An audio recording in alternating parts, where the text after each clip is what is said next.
Hey guys, tonight we slip quietly into a world where reclining on plush couches while being fed grapes and honey cakes was less of a fantasy and more of a nightly reality, well, at least for the lucky ones in ancient Rome. Picture yourself walking into the atrium of a grand Roman domus as golden lamplight flickers off mosaics, and the air hums with 1,000 subtle cues of status, wealth, and well-rehearsed excess. Servants scuttle by, their arms full of garlands, platters, and ewers of wine. Somewhere in the distance, a flute trills. Your stomach grumbles with hope. But a quick glance at the reclining senators and coiffed matrons makes it obvious. You'll need more than an appetite to survive tonight. The rules here are strange, the food even stranger, and frankly, you probably won't survive this if you can't keep a straight face when the first course arrives. Peacock tongues or jellyfish. So before you get comfortable, take a moment to like the video and subscribe. But only if you genuinely enjoy what I do here. And as always, I want to know where you're tuning in from and what time it is for you. Drop your location and local time in the comments so we can see just how far this sleepy caravan travels. Now dim the lights, maybe turn on a fan for that soft background hum, and let's ease into tonight's journey together. You trudge past the threshold, sandals scuffing against cool marble. Instantly, you're surrounded by the warm, oddly spicy smell of olive oil, mingled with garum, the infamous Roman fish sauce that, let's face it, smells a bit like someone's gym bag had a baby with the ocean. The doorman sizes you up with the world-weary look of someone who's seen too many new faces try too hard. You're greeted not with a handshake, but a slightly suspicious sniff, and a very formal nod. Down to his mainstream historical fact, the Roman banquet, or convivium, wasn't just dinner. It was an orchestrated show of power, generosity, and good breeding. Wealthy Romans used these feasts to cement alliances, show off their riches, and maybe, just maybe, test your ability to hold your liquor and your dignity at the same time. Historians still argue whether these events were more about genuine hospitality or relentless social jockeying, with the scale often tipping toward the latter, especially once the wine began to flow. You're immediately swept into the madness of the evening's preparations. On your left, a slave drapes fragrant garlands over each doorway. Someone thrusts a bowl of rosewater at you and expects you to bathe your hands, a little ritual meant to symbolically cleanse you from the grime of the outside world, as if a splash of floral water can erase the real stink of Roman streets. Fringe tidbit, guests sometimes rub themselves with scented oils, not just for pleasure, but as a flex, a statement that, yes, I can afford olive oil that doesn't go on salad. The triclinium, or dining room, sprawls before you, lined with 3 couches. Because of course a chair is much too boring, you're assigned a spot by the host's major domo who, let's be honest, gives you the "are you important enough" to recline near the fish sauce test before waving you toward the least prestigious corner. Don't take it personally. In Rome, seating charts were basically gladiator battles with cushions. Your fellow diners are already sizing each other up. One senator fingers the embroidery on his toga, eyeing the gold thread in his neighbour's. An ambitious equestrian launches into a story about his villa's latest mosaic floor, barely pausing to breathe. You notice that nobody touches the bread until the host does, a fact worth remembering unless you want to be forever known as that guy who started the meal early. Trust me, the Romans will remember. The food starts to arrive, but don't expect the main course yet. Instead, servants parade by with appetizers, eggs, olives, and suspicious-looking pickled vegetables that might just be yesterday's leftovers in disguise. A chorus of polite murmurs rises. Nobody wants to seem too eager, but you'd better believe everyone's watching how much you take. One false move, and you'll be branded the greedy Gaul, until next Saturnalia. And then the host appears, dripping with jewelry and self-satisfaction, delivering a speech that's half welcome, half subtle threat. If you're smart, you'll laugh at his jokes, praise the decor, and nod gravely when he launches into a monologue about the correct way to grow figs.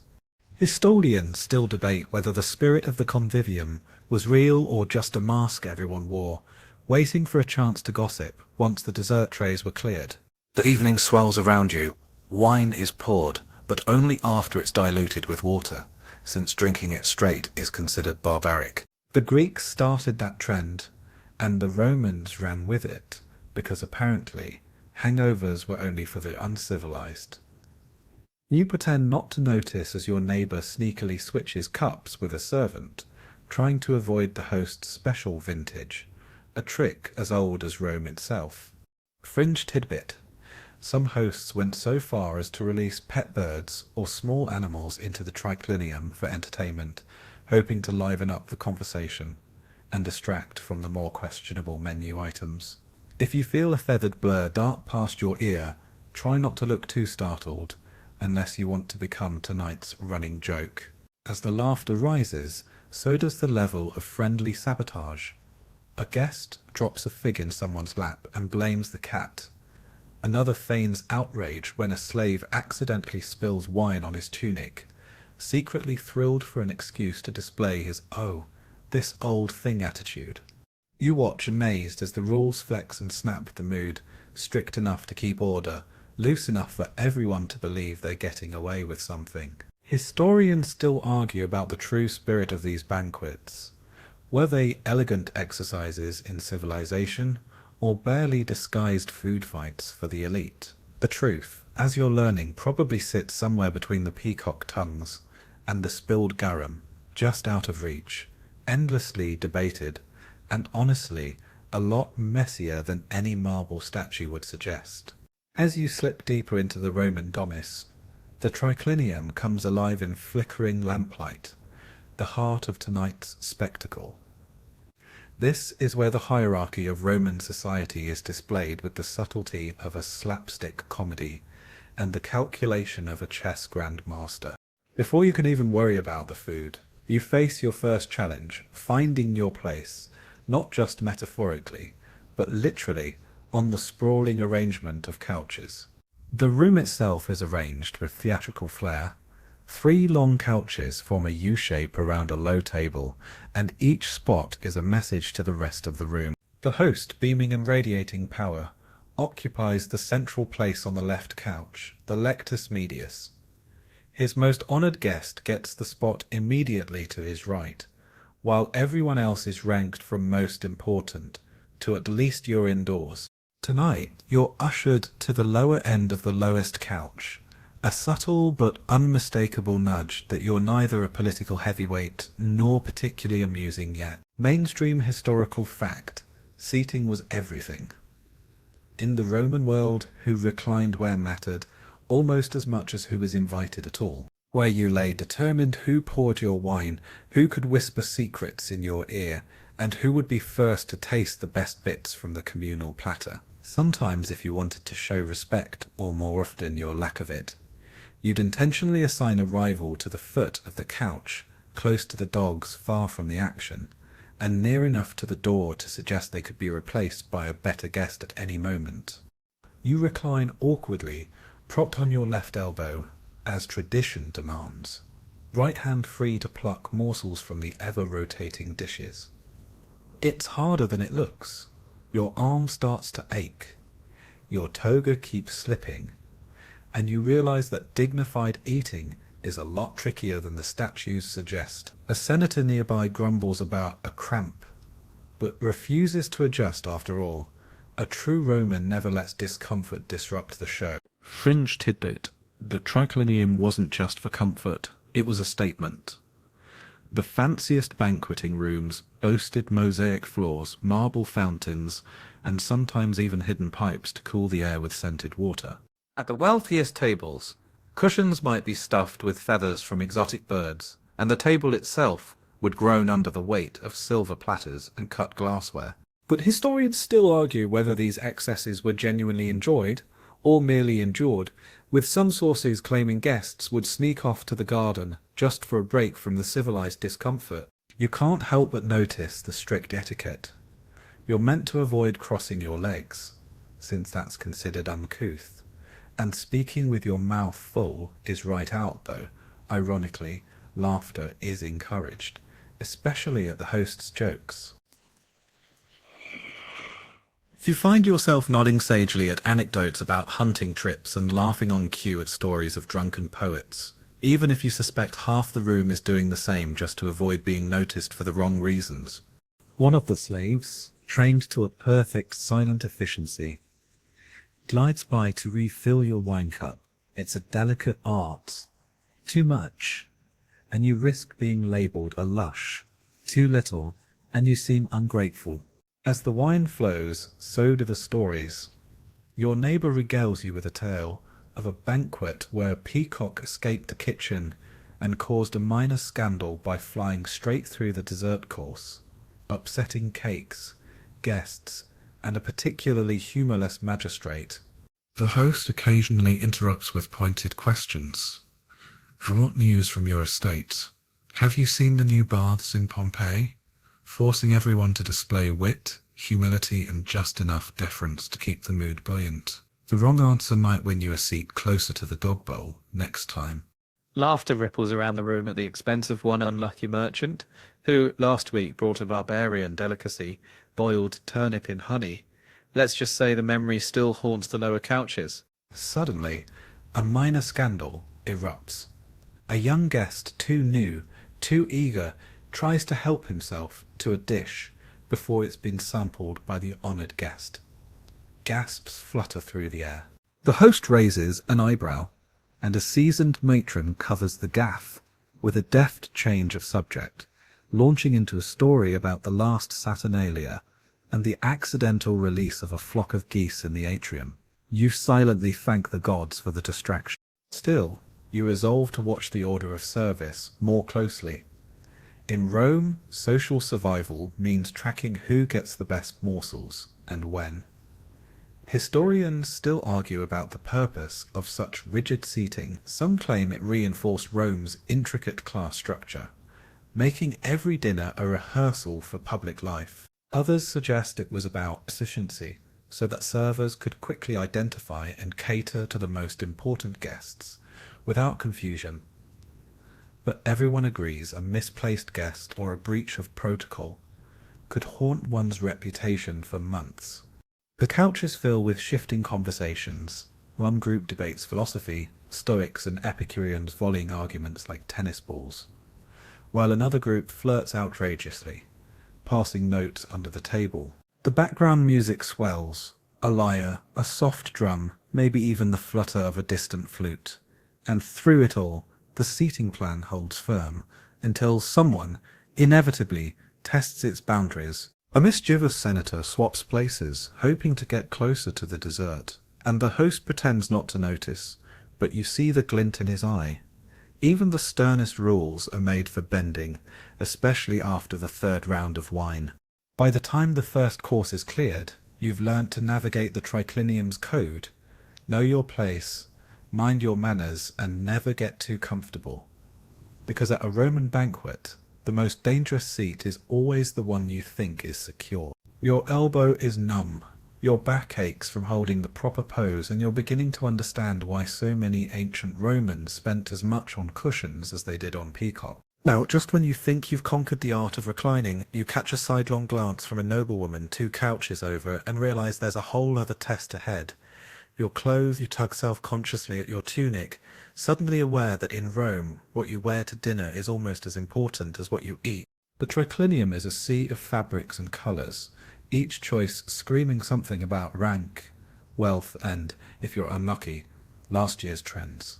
The men closest to the host lounge in crisp, blinding white togas, the classic symbol of Roman citizenship, while further down, senators flaunt purple stripes so wide they threaten to trip passing slaves. The equestrians wear slightly less elaborate togas, but their shoes polished red, with crescent moon buckles, gleam with quiet arrogance. Mainstream historical fact, the Roman toga wasn't just formal wear, it was the social passport of the city. The white toga signalled elderhood, citizenship, and good standing, while purple or gold embroidery marked the highest ranks. Even the material mattered. Coarse wool for the plebs, delicate imported cloth for those with coin. Women, for their part, wore layered stolas and palace, each pinned with carefully selected brooches and drenched in perfumes meant to outshine the feast's garum. The effect is dazzling, and maybe a little overwhelming. You catch a whiff of rosewater and another of pungent myrrh, battling the less romantic smells of roast boar and warm bodies. Your neighbour, a merchant with more ambition than fashion sense, nervously adjusts his old faded tunic, then realizing his error, tries to hide it behind a borrowed napkin. Further up the couch, a senator's wife flashes a bracelet crusted with emeralds, and the light dances across the mosaics. Fringe tidbit, some Romans even hired dressers just for banquets, experts in arranging the folds of a toga or pinning a palla to fall just so. For especially grand occasions, men and women might change outfits between courses, each new look sparking murmurs and envy. One poet even joked that the real entertainment was seeing if anyone's sandal would break during a particularly lively dance. But historians still argue whether Roman guests took fashion rules seriously, or privately, resented them as much as modern partygoers do. Letters from the period are full of snide comments about ill-fitting togas and mismatched sandals, suggesting that no one was above the odd sartorial disaster. In fact, being too overdressed or too underdressed could mark you for ridicule, and the last thing anyone wanted was to become the butt of the after-dinner jokes. You do your best to fit in, pulling your tunic smooth and carefully arranging your napkin over your lap, never around your neck because that's considered laughably childish. Around you conversation swirls, one matron compliments another's pearl hairpins, only to murmur to her neighbour that pearls have gone terribly out of style this season. You're starting to understand why Roman banquets could feel as tense as Senate meetings. The shoes are a spectacle in themselves. Slaves, forbidden fine footwear, go barefoot and pad softly on the cool mosaics. The patricians show off sandals with gilded straps and carved soles.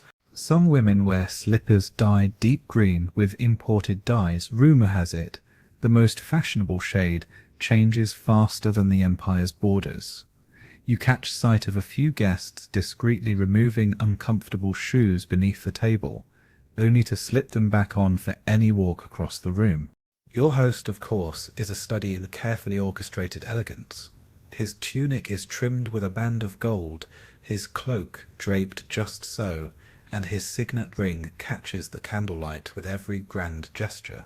He offers a pointed toast to the refined company assembled, which everyone knows is code for "I see you trying, and I'll decide later if you succeeded." You raise your cup with the others, doing your best not to slosh wine on your knee. It's not all nerves, though. Some guests use the banquets as a chance to show off humour and personality through their outfits. The household poet arrives in a tunic embroidered with tiny laurel leaves, in honour of victory over indigestion. A famously eccentric merchant appears in an outlandish saffron robe, declaring himself Jupiter's lost cousin. Laughter and gentle teasing ripple down the couches, breaking the tension. The rules of dress extend to personal grooming. Hair must be oiled and curled for men, pinned and perfumed for women. Shaggy beards are out unless you're a philosopher, and even then only if you stroke it while discussing Stoic paradoxes. Jewellery must be tastefully displayed, unless of course you're rich enough not to care, in which case the more bangles, the better. You spot one woman with earrings the size of figs, and wonder how her earlobes survive the weight. A few seasoned guests keep spare brooches and ribbons tucked into their belts, just in case. You watch in awe as a young nobleman repairs a snapped sandal strap with a strand of gold thread borrowed from a neighbour's hem. He grins and raises his cup to the room's applause, proving that resourcefulness is, sometimes, more valuable than a perfect outfit. Historians still debate whether these displays were honest efforts at beauty or a never-ending battle of one-upmanship. Some records describe the envy, the admiration, and occasionally the misfortune of a wine-stained cloak that becomes the talk of the city for weeks. As the evening stretches on, the candles burn lower and the guests begin to relax. A little less formal, a little more themselves. You catch a reflection in a polished plate, creased but content, and just eccentric enough to survive another round in the endless Roman parade of style and spectacle. The mood inside the triclinium shifts as the last rays of sunlight vanish, replaced by the flicker of a dozen oil lamps. It's time for the pre-dinner rituals, those little ceremonies that for the Romans are every bit as important as the meal itself. If you thought you could just dig in, think again. The opening acts at a Roman banquet are so theatrical, you half expect a drum roll and a chorus line of geese. First comes the ceremonial hand-washing. Slaves glide between the couches, each holding a bronze basin and a pitcher of warm, perfumed water. You awkwardly extend your hands, and a stream of water cascades over your fingers, pooling in the basin below. The scent is sharp, rose water mixed with a hint of bay leaf, and for a moment you feel almost regal. But don't get too comfortable. The next guest to your right is already sneaking glances, checking to see if you have the right technique. Do you dry your hands on the provided linen, or, like a barbarian on your toga, hint, go for the linen, or mainstream historical fact. Washing before meals was both a hygiene practice and a social ritual in ancient Rome. For the elite, it signaled wealth, the ability to waste clean water and scented oils. But for all classes, it was a way to mark the transition from the dirt and business of the day to the pleasure of the evening's entertainment. Historians still argue whether these rituals sprang more from genuine cleanliness or social signalling, but either way, skipping them was a recipe for scandal. Once hands are clean, it's time for the garlanding. Slaves appear bearing trays of fresh flowers, violets, roses, even the occasional sprig of parsley.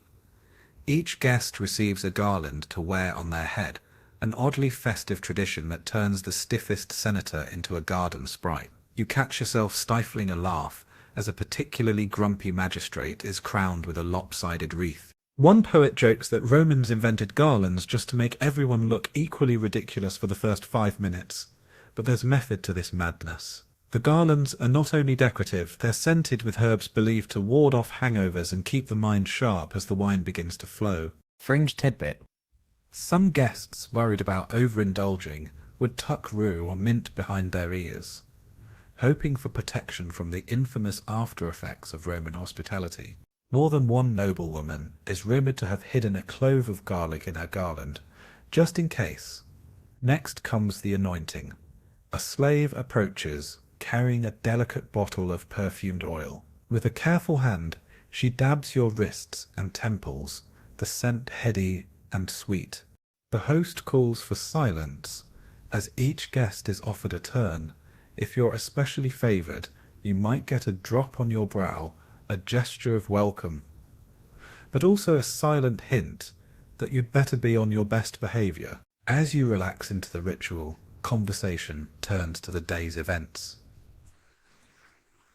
The host regales the table with news of the latest gladiatorial match, his gestures leaving a faint trail of spiced myrrh in the air. The guests share tales of political intrigue, lost inheritances, and of course memorable banquets past.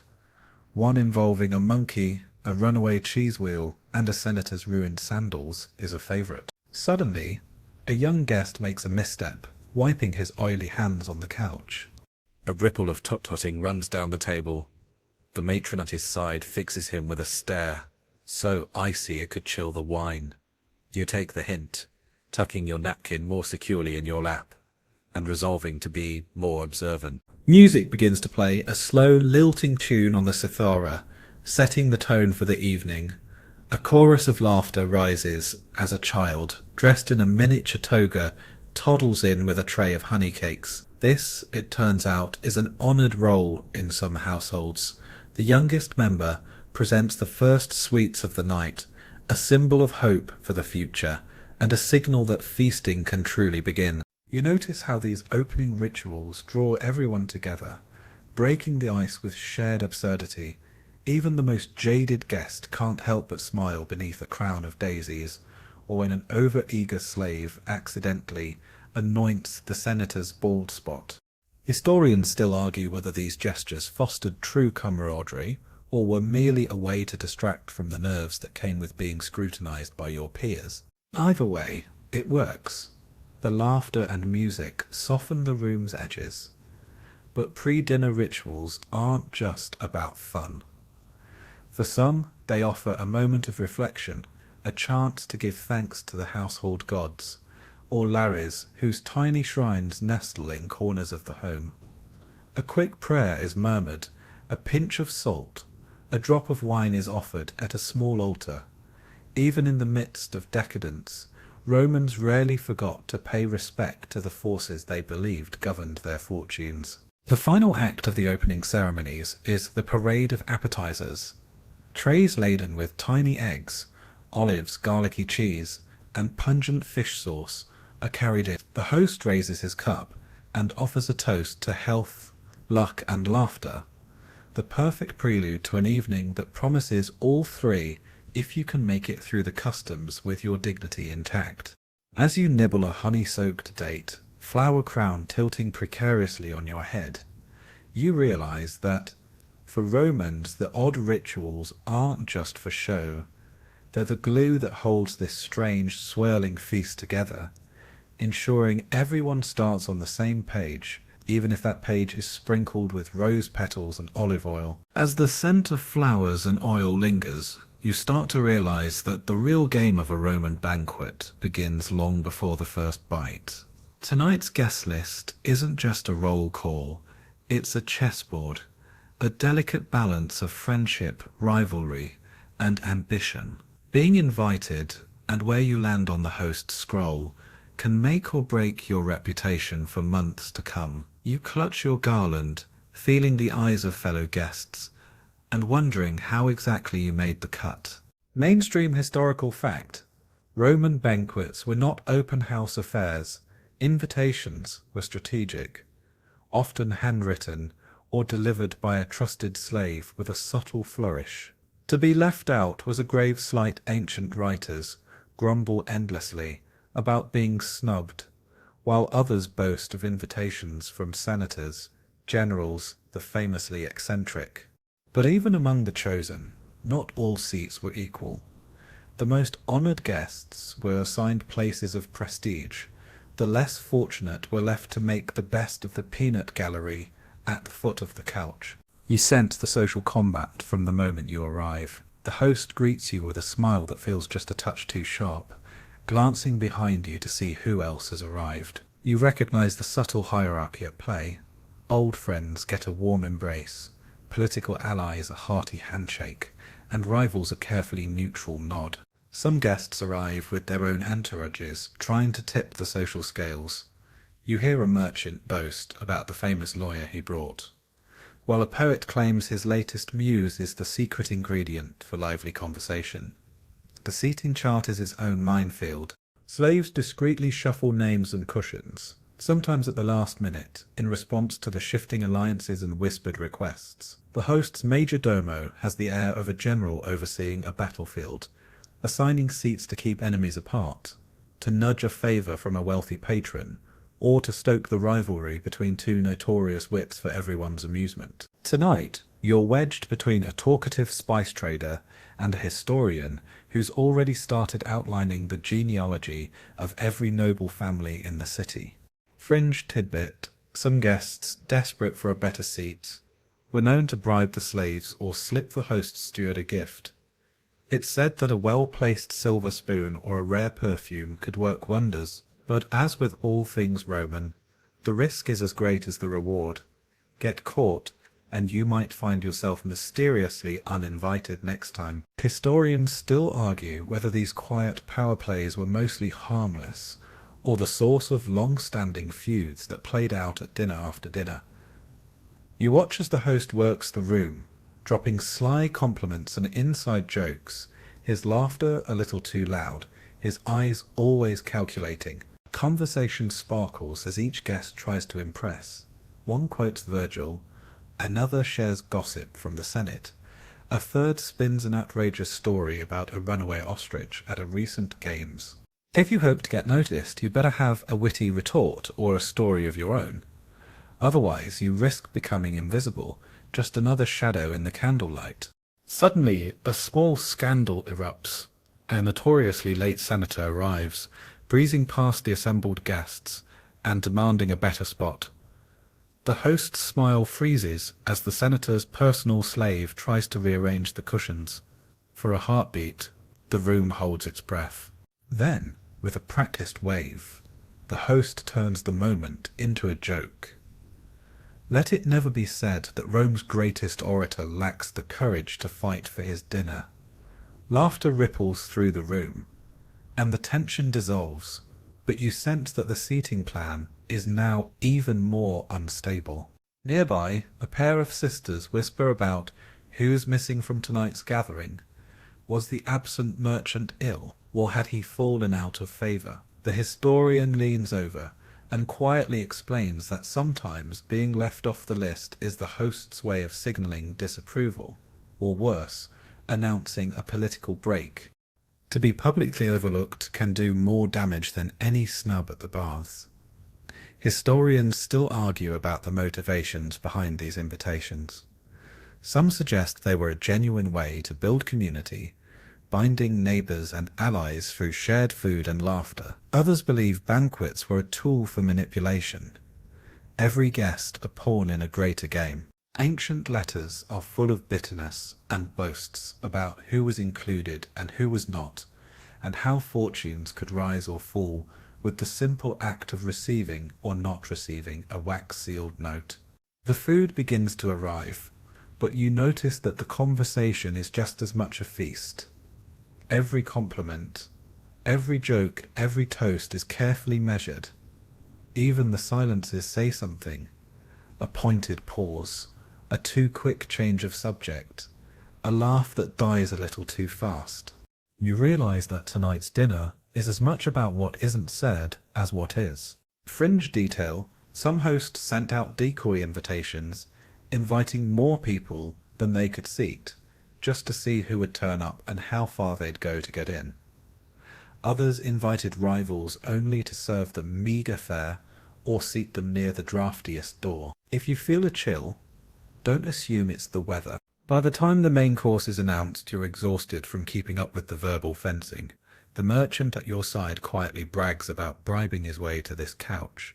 The historian tries to draw you into a debate on ancient kings, and you nod, smile, and silently resolve to remember every face just in case the seating chart ever works in your favour. As lamps flicker and laughter echoes, you realise that in Rome, the invitation is only the beginning. The real test is whether you can play the game and leave the table with your dignity and reputation intact. As you settle into your spot, still navigating the shifting currents of status and conversation, the first true test of your culinary courage arrives. The gustatio, or appetizer course. Roman banquets are never simple affairs, and the first foods brought out are proof enough that here, every bite is a performance. The slaves parade in with trays piled high, and the first scent drifting through the air are equal parts tantalizing and mysterious. If you expected a humble salad or some plain bread, well, welcome to the show. Tonight's starters are a carefully curated collection designed to awaken both palate and conversation. There are bowls of marinated olives, glossy and pungent, their salty tang meant to prime your taste buds for the excesses ahead. Next to them, delicate dishes of boiled quail eggs gleam, nestled on beds of herbs and drizzled with a sharp, vinegary sauce. These are the safe options, the culinary handshake before the stranger things begin to appear. Mainstream historical fact. The gustation was not simply the start of a meal, but a social overture, and Romans took it seriously. Eggs and olives were so common as opening moves that the phrase ab ovo osco ad mala, from egg to apples, came to mean from beginning to end.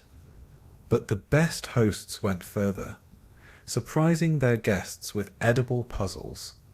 Small birds, pickled fish, and bite-sized cheeses marinated in herbs you can't even name. Suddenly, the servants bring out something more adventurous. Dishes of garum poached tongue, maybe peacock, maybe flamingo, who's to say, and tiny bowls of sea urchin roe, bright orange and shockingly briny. A senator at your side grins, nudging you to try one. You hesitate, then pop the roe in your mouth, bracing for disaster. To your surprise, it's not terrible. Salty, a little sweet, and definitely a conversation starter. Fringe tidbit: one host, famously eccentric, was rumoured to have served stuffed dormouse as an appetizer, fattened on walnuts and honey, then baked and presented in miniature clay pots. Another is said to have delighted in dishes that tricked the senses. What looked like a basket of eggs would actually contain tiny pastries, filled with spiced cheese and honey, meant to confound guests and spark laughter. You watch as a platter of what appears to be roasted figs is revealed, with much fanfare, to be tiny pastry birds stuffed with chopped dates and pepper. You learn quickly that politeness demands at least tasting every dish, no matter how outlandish. The historian on your left waxes poetic about the symbolic meaning of eggs: birth, renewal, good fortune, while the merchant tries to impress by crunching an entire pickled lark, bones and all. There's competition in every gesture. To refuse a dish is to risk seeming ungrateful, or worse, faint of heart. Historians still argue whether these challenge foods were meant to weed out the squeamish or simply to amuse the table, but everyone agrees that an adventurous appetite could earn you friends, or at least a good story. The host, always eager to impress, interrupts to introduce a new delicacy: stuffed sows udder, seasoned with herbs and served cold, a dish rumoured to have been a favourite of the Emperor Vitellius. The matron 2 places down gamely samples a bite, declares it unusual, and then slyly slips the rest to her lapdog, who swallows it whole and promptly sneezes, causing an outburst of laughter. You eye your own portion warily, wondering if anyone will notice if you pass it along under the table. Beneath the table, the slaves watch with hidden smiles, surely betting among themselves on which delicacy will cause the most drama. They're careful never to let a dish run empty, but quick to remove anything that inspires too much hesitation. Meanwhile, the garlands of flowers and herbs on every head begin to wilt, their scents mingling with that of spiced fish and wine. Another platter appears, livers of geese fattened in darkness, a dish that draws both admiration and a few exaggerated groans. The younger guests try to outdo one another with boasts about what they've eaten in the past. Once, in Capua, I had jellyfish in vinegar. Last Saturnalia, our host served baked mice, truly a marvel of bad taste. The conversation swings from bravado to laughter, with every strange food cementing new alliances and rivalries. You notice that, through all the showmanship, the simplest dishes remain the most beloved. When a bowl of honeyed almonds makes the rounds, conversation hushes for a moment as everyone savours the familiar comfort.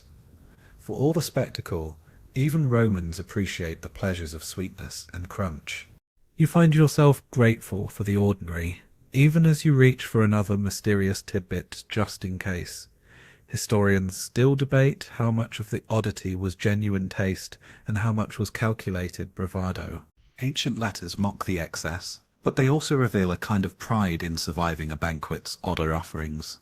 One poet famously wrote, "He who eats in Rome must swallow his pride," along with a peacock's tongue, as the last trays of appetizers are cleared, and you lean back, heart racing with the thrill of both victory and relief. You realize that in Rome, A banquet is always a test, a playful dare, a performance, and sometimes a shared adventure in courage. The first round of appetizers has only just been cleared when the real fun begins. Not with more food, but with games and amusements designed to crack the ice and loosen the tongues of even the stiffest guest. In the triclinium, laughter is almost as important as olive oil. Tonight, as you scan the faces around the couches, you realize you've landed at a banquet where entertainment is not just encouraged, but practically demanded. A pair of slaves, dressed in outlandish costumes, burst into the room with dice and tiny tokens. They begin to challenge the guests to a quick game of Elir, the Roman ancestor of backgammon. The merchant beside you boasts that he can roll 3 sixes in a row, a claim quickly tested, and judging by the chorus of groans and laughter, just as quickly disproven. The air fills with the clatter of dice on polished wood, the sweet tang of spilled wine, and the ever-present sound of Roman boasts. Mainstream historical fact. Table games were an integral part of Roman banquets, especially as the wine flowed. Games of chance, wordplay, and even mild gambling were commonplace. Many banqueters prided themselves on their skills at ludus duodecim scriptorum, or the art of improvising witty rhymes between courses. Historians still argue whether these amusements were meant to foster unity or simply to expose rivals to a little gentle humiliation, but most agree that a talent for games was almost as prized as a talent for conversation. The laughter is contagious. The poet, emboldened by the first cup of watered wine, leaps to his feet and challenges the table to a round of extemporaneous verse. The rules are simple. The host throws out a subject, let's say the misadventures of a senator's toga, at last year's public baths, and each guest must contribute a line, making the tale ever more ridiculous. You nervously toss in a rhyme about soap made from donkey milk, and the table erupts in giggles. A matron contributes a verse about slippery floors and lost sandals, and soon the poem grows into a chorus, as everyone chimes in with their own twist. Fringe tidbit, some hosts went even further in pursuit of novelty. There are stories of banquets where the opening amusements included performing monkeys, acrobats balancing bowls of figs on their heads, or dwarfs dressed as gods of revelry. One famously eccentric host once hired a troupe to stage a miniature naval battle in a flooded atrium, complete with toy ships and edible sea monsters. Tonight's entertainment is more modest, but no less lively. A group of children, costumed as little cupids, dart between couches, shooting guests with garlands of violets and laughter. The dice games get heated as the night goes on. The senator with the sour expression suddenly cheers as he wins a round, earning a kiss on the cheek from the poet and a crown of parsley as his spoils. Cheating is both expected and celebrated, so long as it's clever and not too obvious.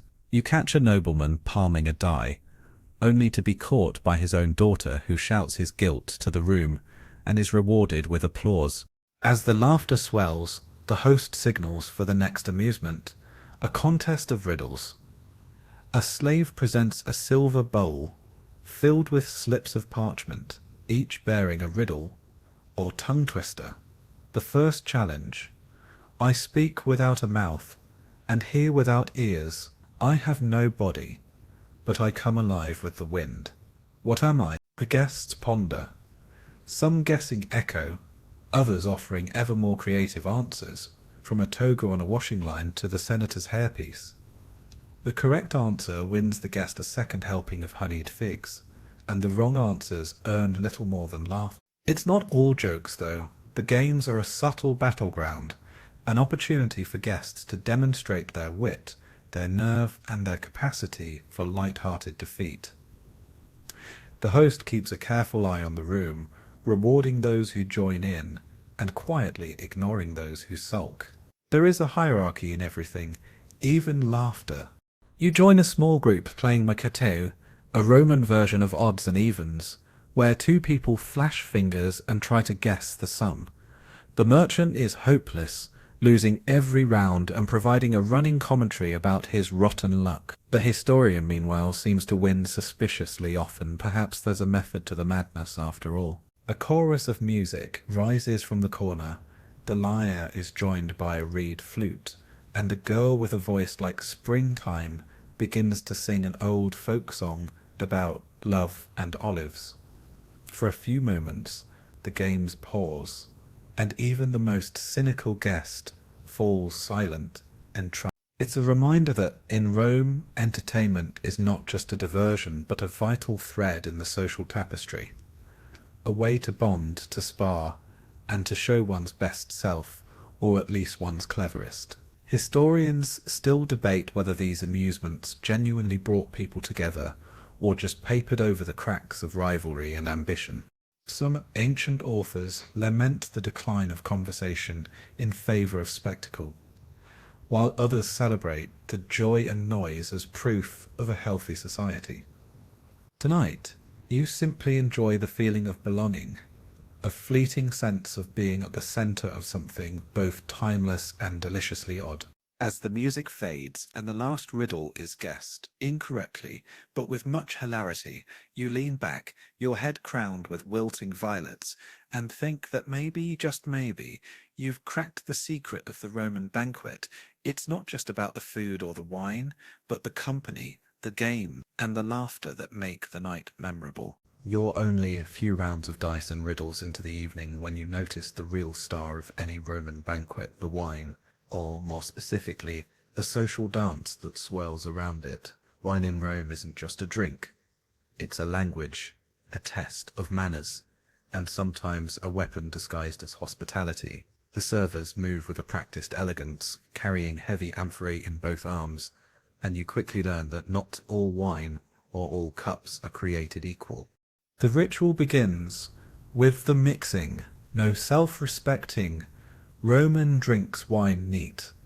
Instead, a large bowl, the crater, is set in the center, and wine is diluted with cool water, sometimes even perfumed with herbs or petals for special occasions. The ratio of wine to water can spark fierce debate. Some guests prefer it strong, others weak, and each claims their way as the only proper method. Mainstream historical fact: the Romans thought drinking undiluted wine was a barbarian habit, reserved for those wild Gauls or the Greeks on a particularly wild night out.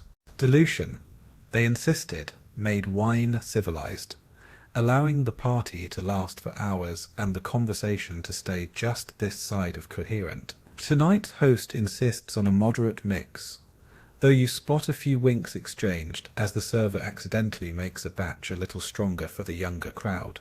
The first cup is poured in honor of the gods, with a few drops dribbled onto the floor, a libation, a tiny sacrifice, a nod to the possibility that fortune, like wine, can sour at any moment. As the first round circulates, the toasts begin. The host raises his cup with a flourish, declaring his hope for a night of wit, friendship, and only minor scandal. The company responds in kind, some lifting their cups with a serious prayer for health, others making ribald jokes about the dangers of drinking too deeply. The toasts come fast and loose, and each guest is expected to respond with a clever quip or a poetic couplet. If you freeze up, your neighbour is sure to rescue you, usually with a joke at your expense. Wine games follow close behind. The most popular is commissatio, a sort of competitive toasting where guests match each other cup for cup. The judge tonight, the household's most charming matron, decides whose speech is cleverest, whose toast is weakest, and who is simply trying to sneak by with water. Fringe tidbit: at some banquets the judge was chosen by lot, or by spinning a wheel, or even by tossing dice. Their word was law for the night, leading to some truly legendary mischief. As the wine flows, inhibitions drop. The poet launches into a mock heroic ode about the host's questionable fish sauce. The senator, cheeks flushed, tries to outdo him with a limerick about a goat, a lawyer, and the hazards of bad olives. The merchant beside you, who swore he'd stick to small sips, is soon roaring with laughter, barely managing to keep his cup from tipping. Historians still argue whether this stage of the banquet was a blessing or a curse. Some ancient writers praise the commissatio for encouraging equality and spontaneity, allowing guests of all ranks to shine. Others, more cynical, lament the chaos and the way a dignified evening could dissolve into farce. One poet famously complained that the real test of Roman virtue was not in war or peace, but in holding your cup steady when the world spins. Of course, not everyone is a fan of the boisterous games. A few older guests sip their wine delicately, offering wry smiles at the antics, but keeping a careful distance. The historian at your elbow offers a quiet aside. If you value your reputation, leave before the fourth cup. You nod solemnly, but by the time the music swells again, even the most reserved guests are tapping their feet. You notice the etiquette that governs every movement. Never pour your own wine. That's for slaves or generous friends. Don't drain your cup in one go, unless you want to provoke laughter, or, worse, be accused of trying to leave early. Always toast the host, and always watch for subtle hints. A refilled cup from the master of the house can be an honour, a warning, or sometimes both. Fringe tidbit: for the daring, drinking games were a chance to show off. Some guests would propose wild rules. Anyone who mentions the emperor must finish their cup, or the next person to sneeze owes a forfeit. The penalties ranged from singing a song to reciting a racy poem to wearing a wreath of garlic for the rest of the evening. There's a collective sense of all in good fun, but you sense the underlying social calculus. Who can charm, who can handle their wine, and who will become tomorrow's gossip? As the night deepens, the mood shifts from playful to unpredictable. Some guests become more affectionate, others more competitive. The dice are brought out again, this time for drinking forfeits.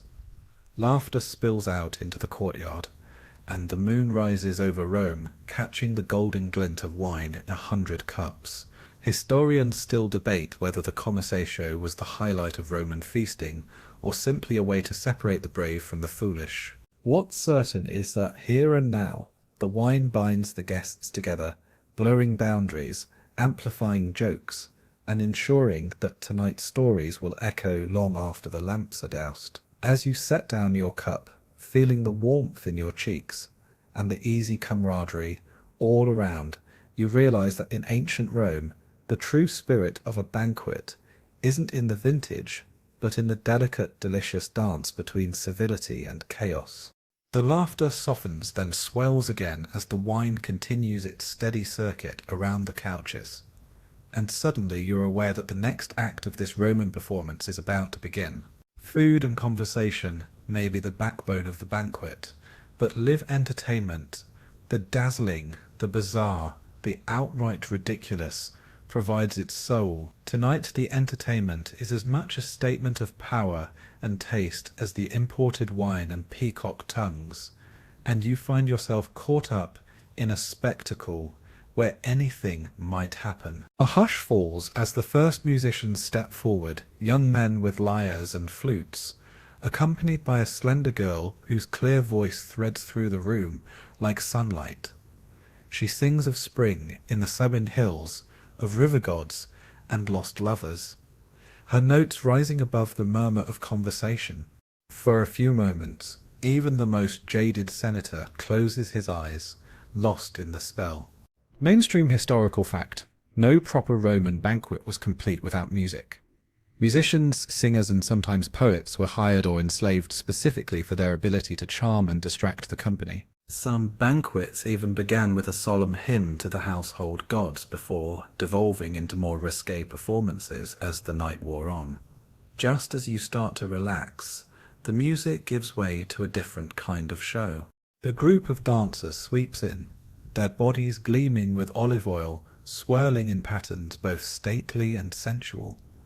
Their movements are precise, their costumes sparkling in the lamplight, and for a moment you're mesmerized, until a shout from the host signals the true theme of the evening: surprise.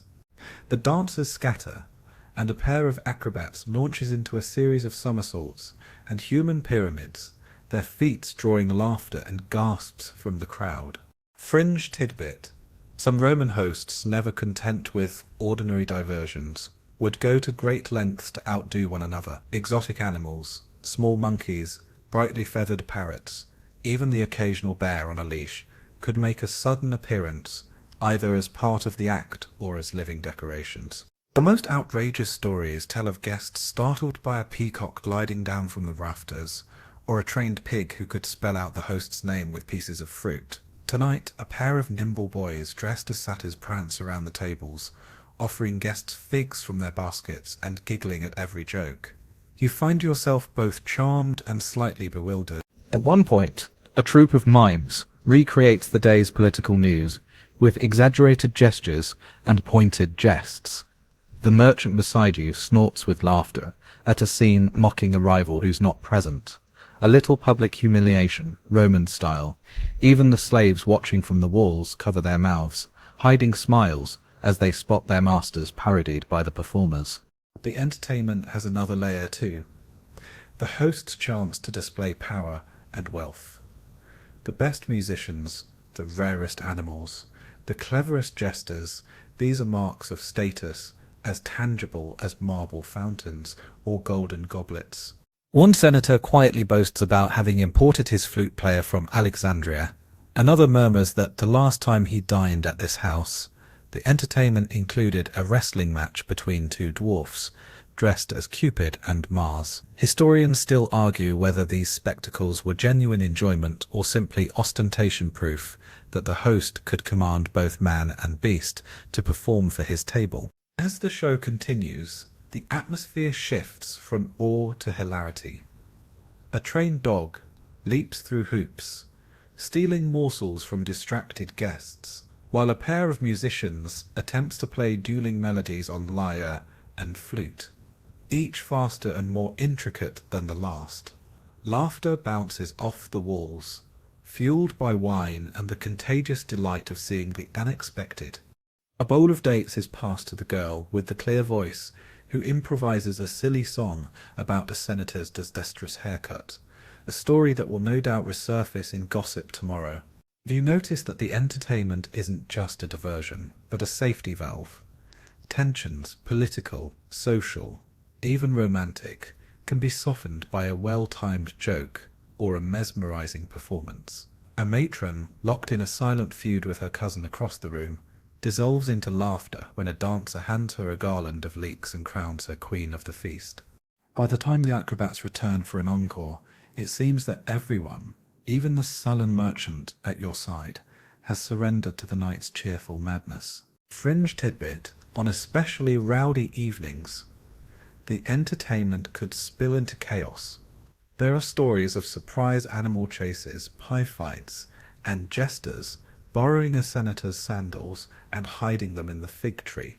Tonight, the chaos is more gentle, but the spirit is the same. Anything to keep the company laughing, distracted, and ever so slightly off balance. Historians still debate whether these performances brought out the best in Roman society or simply masked its underlying tensions. Some argue that laughter and spectacle held a fractious world together, while others see only a desperate attempt to fill the silence between power plays. Whatever the answer, you know that tonight, for a few golden hours, music and laughter have made strangers into friends, or at least worthy adversaries in tomorrow's gossip. As the last note of music fades and the dancers bow their way out of the triclinium, you lean back with a full heart and a pleasantly dizzy mind. The real oddity of a Roman banquet, you realize, is not the food or even the games, but the endless creativity with which Romans found ways to surprise each other and themselves. As the echoes of music and laughter fade, you notice a new energy building in the room, a subtle anticipation that signals the approach of the prima mensa, the main course. Up to now, you've survived the gauntlet of games, fashion critiques, and appetizers with your dignity mostly intact. Now it's time for the meal's centerpiece, the kind of culinary excess that has inspired envy, disgust, and open-mouthed wonder for centuries. The first platters arrive in stately procession, borne by a fleet of slaves whose arms must ache from the weight. At a glance, some dishes seem comfortingly familiar. There are great round loaves of warm bread, wheels of creamy cheese, and bowls piled high with glossy ripe fruit, figs, grapes, and pomegranates glistening in the lamplight. Roasted meats, their skin crackling, fill the air with a promise of satisfaction. You reach for a slice of honeyed ham, and for a brief, blissful moment, you almost forget you're reclining on a couch, halfway through your fourth cup of watered wine. Mainstream historical fact. While Roman banquets are famous for their oddities, much of the food was robust and recognizable. Grain stews, roast meats, vegetables in oil, and sweet. For many guests, these normal dishes were a welcome anchor amid the flood of extravagance. But the host, determined to be remembered, always has a few tricks left to play. Soon enough, the mood shifts from comfort to curiosity. A servant places a gleaming silver platter in the center of the table. Whispers ripple as you realize you're staring at a row of delicately arranged peacock tongues, glazed, spiced, and artfully fanned out, as if the bird had simply decided to take a nap on a bed of parsley. Someone near you snorts. All that beauty for such a tiny bite. Another guest, braver or perhaps more boastful, declares the tongues surprisingly tender, but not worth plucking a peacock for. Next, another favourite oddity. Roasted dormice, fattened on chestnuts and honey, arrive nestled in little clay pots. The more adventurous among you pop one whole in your mouth. Crunchy, sweet, and not at all like chicken. A matron jokes. For the faint of heart, there's always the option to pretend you've already eaten too much bread, or to slyly offer your portion to a neighbour with a knowing wink. Fringe tidbit. Occasionally, a particularly ambitious host might serve dishes of jellyfish, sea urchin, or even flamingo, cooked with rare spices and citrus brought from across the empire. Historians still argue whether these extreme foods were genuinely enjoyed, or merely used as a spectacle to prove a host's wealth and connections. There are even tales of certain emperors who competed to see who could serve the strangest menu. One infamous feast included ostrich brains, boiled tree fungus, and fish that glowed in the dark. Tonight, the chef's pride is a wild boar stuffed with sausages and apples, roasted so slowly that the meat falls apart at a touch. The merchant beside you sighs with relief and goes in for seconds, careful to avoid the glistening eyes of a nearby platter of boiled goat feet. Someone at the far end of the table asks for something light, and is promptly handed a steaming bowl of lentil stew, thick with garlic, onions, and enough pepper to wake the dead. Despite all the culinary theatre, you notice that conversation and laughter never really stop. The senator launches into a tale about the time he accidentally mistook a tray of fried larks for pastries at a consul's feast. The poet waxes rhapsodic about the virtues of fish sauce garum, ever present and ever divisive. There's a running joke about the dangers of eating anything you can't identify by smell or shape, and you find yourself quietly agreeing. Yet not everything is a test of bravery. You discover a bowl of creamy goat cheese sweetened with honey, so delicious you forget to listen for gossip for a moment. Fresh figs burst with flavour, bread sops up rivers of olive oil, and a humble carrot salad dressed with vinegar and herbs proves a crowd favourite, even among the peacock enthusiasts. Fringe tidbit. Some hosts, perhaps tired of the endless parade of oddities, would sneak fake dishes onto the table. Boiled eggs dyed blue with flowers, cakes shaped like roasted quail, or pies that, when cut, released a flock of live birds. These edible jokes could elicit roars of laughter, or the occasional shriek, especially from unsuspecting new guests. Historians still argue about the health risks and culinary ambitions of such feasts. Some believe the endless parade of rare foods led to more food poisoning than flavor discoveries, while others marvel at the creativity and resourcefulness of Roman cooks. There are debates about whether the most extreme menus were real or exaggerated by poets with axes to grind, and plenty of evidence to suggest a bit of both. As the main course winds down, you recline a little deeper, a bit dazed from the flavors, the stories, and the relentless sense that, here in Rome, nothing is ever as straightforward as it seems. You pick at the remains of a fig, sip the last of your wine, and smile to yourself grateful for the bread, the cheese, and the knowledge that, in the end, even the oddest Roman banquet still makes room for a taste of the familiar. The meal seems to settle for a moment, guests murmuring their approval or mock horror at what's already been served, but you soon realize that, in the world of Roman banquets, the real show is just getting started. With the first round of main dishes cleared, the table is transformed into a stage for what can only be described as the banquets, sideshow foods, the outrageous, the experimental, and the downright theatrical. A servant with a flourish brings forth a covered dish, and the air is thick with anticipation.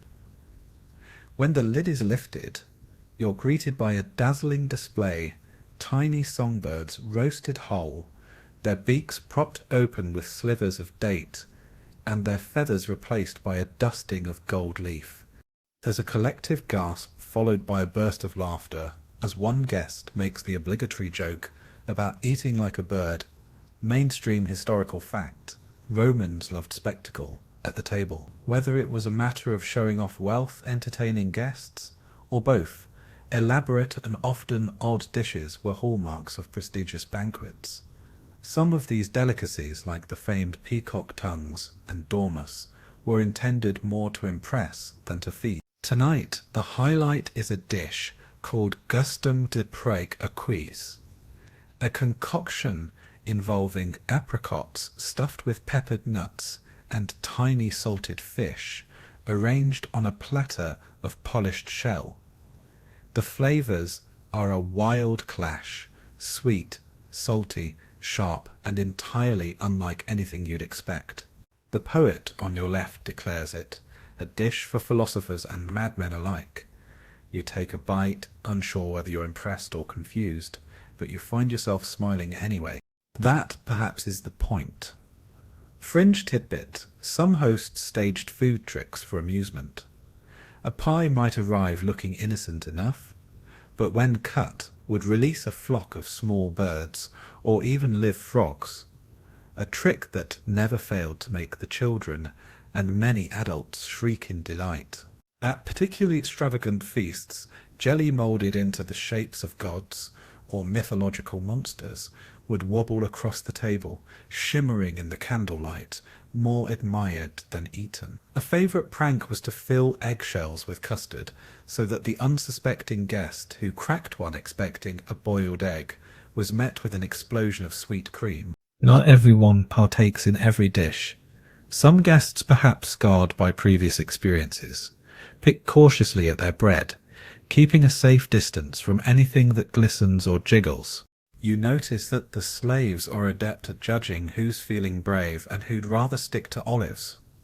Platters veer toward the more adventurous guests, who compete for the honour or the notoriety of trying the weirdest item on offer. At the far end of the table, a challenge is issued.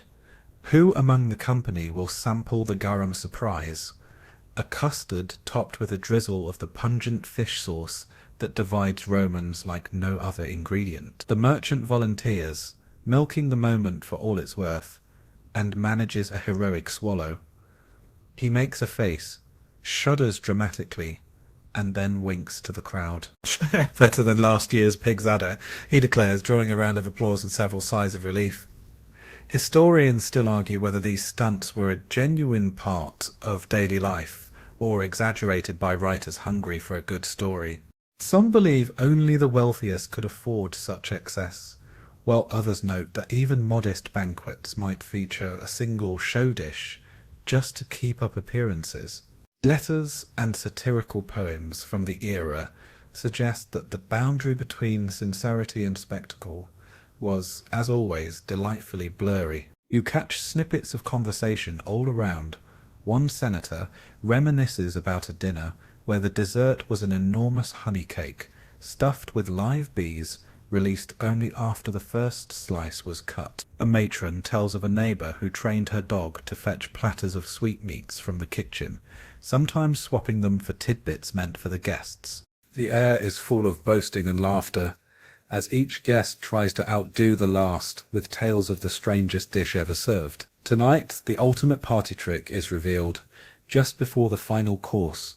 A plate of miracle grapes. Ordinary grapes, carefully peeled and then dipped in spiced wine, reskinned with candied citrus peel, to appear more exotic. The result is surprising, sweet, and oddly familiar.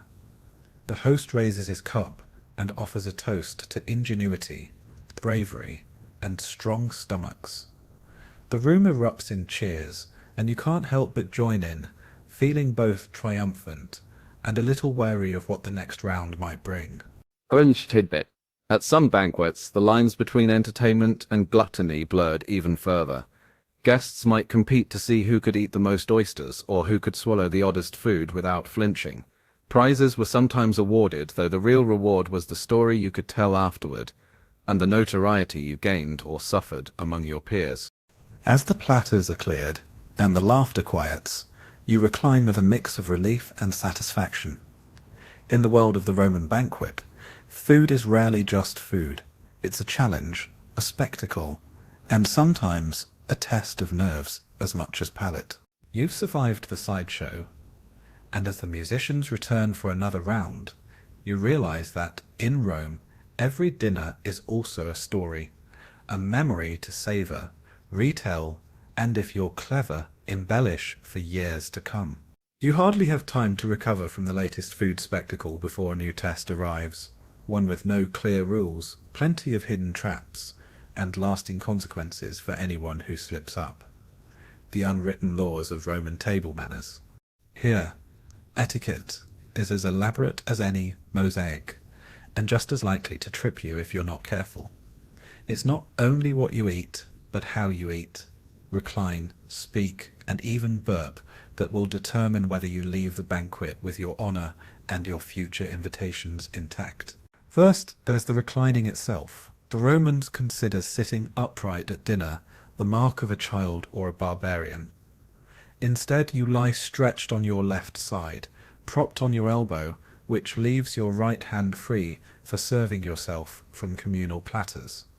The couches are close, so if you're not careful, you'll end up elbowing your neighbor in the ribs, or worse, in the face. The merchant to your right apologizes with a grin as he accidentally jabs you, then expertly shifts, so your toes nearly touch. Mainstream historical fact: reclining to eat was a symbol of status and civilization, reserved for the free-born and privileged. Only slaves and children sat or stood during the meal.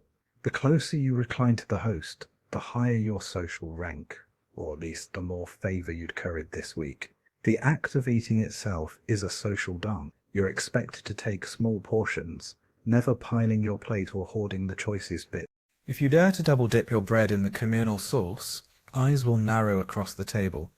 At the same time, leaving too much uneaten might be interpreted as an insult to the cook, or worse, the host's judgment in menu selection. It's a balancing act, and everyone is watching discreetly, but always watching. Then come the stranger rules. Burping after a particularly good course. Entirely acceptable, provided it's not too loud or too soon. Romans believe it's a compliment to the chef, a sign of hearty enjoyment. Spitting out a bone, on the other hand, requires finesse. The proper method is to discreetly drop it into your napkin. Or, failing that, let a slave hold a special dish beneath your mouth. A detail that feels just a little too personal for comfort. Fringe tidbit: some guests, eager to stand out, become infamous for their table antics. Ancient letters and satirical poems recount tales of diners who juggled olives, tossed crusts at rivals, or tried to burp a tune to the delight or horror of the company. There's a popular story about a nobleman who, bored by the conversation, began reciting epic poetry between bites of eel, only to be drowned out by the sound of a rival spitting plum pits into a silver cup. Conversation, too, is an art. You're expected to contribute witty remarks, flattering comments, and the occasional well-timed joke. But tread carefully. Too much sarcasm, and you risk offending the wrong senator. Too little, and you fade into the background, forgotten before dessert. Tonight, the host encourages a round of wordplay about the emperor's latest military campaign, drawing out both bravado and subtle digs from his guests. You chime in with a clever remark about Roman roads and get a nod of approval from the historian, while the matron across from you eyes you with new respect. Historians still argue whether these strict codes of conduct fostered camaraderie or simply made everyone anxious. Some believe the rules provided structure, keeping tempers in check and feasts from descending into chaos.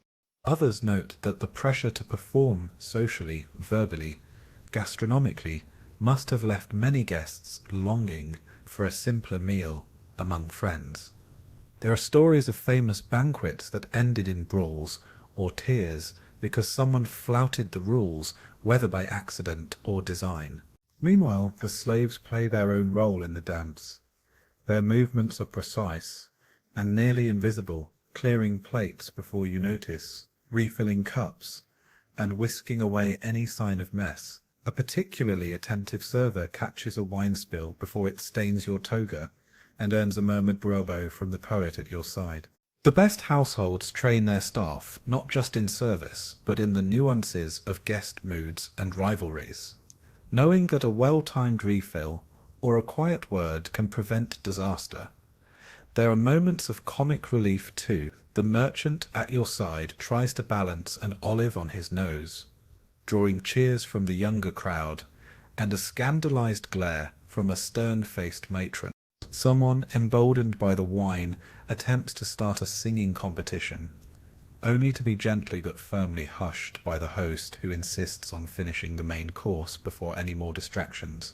Laughter ebbs and flows, sometimes wild, sometimes nervous, but always ready to erupt at the smallest provocation. Fringe tidbit. In some circles, it became fashionable to invent new rules mid-banquet just to see who would catch on. One notorious host would declare that dessert could only be eaten with the left hand, or that each toast must include a joke about Saturn. Those who failed to comply were subjected to mild forfeit, wearing a laurel crown made of leeks, or reciting a tongue twister before the next course. As the meal winds down and the final platters are cleared, you recline back, a little wiser and more wary. The lamplight glows softer, the laughter lingers, and you marvel at how something as simple as eating bread and cheese can become an epic adventure in etiquette. You find yourself quietly grateful for the structure, even as you suspect that tomorrow the gossip will swirl as much about who broke which rule as who brought the best story. Historians still debate whether Roman table manners were an exercise in community or competition, order or anxiety. But tonight, for a few golden hours, you've played the game, survived the pitfalls, and maybe, just maybe, earned yourself a place at the next feast. The laughter over table games and etiquette isn't even cold before you realize the silent engine of this entire spectacle, the invisible army of slaves making it all happen. Every bite you take, every drop of wine in your cup, and every flicker of lamp oil is orchestrated by dozens of hands that never get to recline, toast, or take center stage. It's both awe-inspiring and, if you're honest, a little uncomfortable. Once you notice, all evening slaves move quietly through the triclinium, some bearing trays of food, others kneeling to wipe a spill or fan away smoke from the lamps. They appear ghost-like just when needed, vanishing again before their faces are ever really seen. In the kitchen, the clatter is relentless. Cooks chopping, roasting, basting, and shouting orders in a language all their own. Mainstream historical fact: Roman banquets, especially among the wealthy, depended utterly on slave labor. Cooks, servers, musicians, dishwashers, carvers, wine pourers, jesters, and even the personal dressers you met earlier, all enslaved. The grander the banquet, the larger the army, and the more invisible their work. You catch glimpses of the kitchen, a flash of fire as a spit is turned, the sharp smell of vinegar and herbs, and a boy barely older than 10 scrubbing platters, almost his own size. In the corridor, a young girl runs with an amphora of wine nearly as tall as she is, her face set with the focus of someone who knows that a single spill could mean a beating later. There's a quiet, almost military choreography here. The servers have mastered the invisible route, weaving between couches, never crossing in front of a senator, and always knowing which guest wants a refill and which should be left alone. Fringe tidbit, some especially rich or eccentric hosts trained their slaves as musicians, actors, or comedians, and the best could fetch fortunes at auction. One notorious noblewoman was rumoured to have a staff of 100, each skilled in a different form of entertainment, from harp-playing twins to a mute who could communicate entire plays through gesture alone. In some circles, it was fashionable to show off your household's talents, inviting guests to challenge the staff in poetry, dance, or even riddles. Still, the work is grueling, and the rewards for the slaves themselves slim to none. In some houses, the best cooks might gain a reputation, even the chance to buy their freedom with tips and gifts. But for most, a banquet is just another night of relentless labour, one with the added pressure of watchful eyes and unpredictable masters. You notice, too, how the presence and absence of slaves signal shifts in status among the guests. The most favoured are assigned personal attendants, boys who stand ready to fetch, pour, or fan as needed. Others must make do with the public servers, quick but impersonal. Historians still argue whether these hierarchies among slaves mirrored the rivalries among the freeborn, or simply added another layer to the endless Roman obsession with rank. A sudden commotion snaps you out of your thoughts. A plate slips, shattering on the mosaic floor. For a heartbeat, the room freezes. The slave who dropped it pales, the laughter fading to tense silence. The host, seeing the glances from every couch, raises a hand and laughs, a performance meant to restore calm. Let it be an omen for broken boredom, he declares, and everyone chuckles, but you sense the tension lingering as the slave bows and disappears, no doubt dreading the kitchen's wrath more than the guests' attention. A few guests use their attendants to show off, requesting elaborate folded napkins, complicated cocktails, or snippets of gossip from the servants' quarters. Others quietly slip food to the youngest or look away when a tired server nods off in a corner. There's compassion here and calculation, both coexisting beneath the surface. After all, every guest knows that today's server may be tomorrow's story. Servants have ears, and in Rome, information is sometimes the most valuable dish at the table. Fringe tidbit, in the back rooms, slaves sometimes held their own banquets, with leftovers, quiet affairs filled with whispered jokes about their masters. A clever cook might carve a little extra from a roast, a favourite cupbearer might sneak a sip of the rarest wine, and for one brief hour, the hierarchy of the triclinium is inverted, if only in their imaginations. Historians still debate the real lives and hopes of these invisible hosts. Some ancient writers offer rare glimpses of slaves gaining freedom, even wealth, after years of service. Others paint a grimmer picture, emphasizing the strict punishments and endless toil. One thing is certain, behind every glittering Roman banquet lies a mountain of unseen, unheard labor, shaping not just the meal, but the very fabric of Roman society. As the main course winds down, and the chatter resumes, you can't help but look with new eyes at the flurry of silent feet and skilled hands that keep the feast flowing. Tomorrow, all the stories will focus on the guests, the food, and the entertainment, But for tonight, you take a quiet moment to thank the ones who made it possible, even if no one else ever does. As the last traces of the main course are whisked away, and guests recline a little heavier, a murmur ripples down the couches. Someone inevitably brings up the most infamous rumour of all, the vomitorium. You brace yourself for the wave of jokes and knowing smirks, because even centuries later, the myth refuses to die.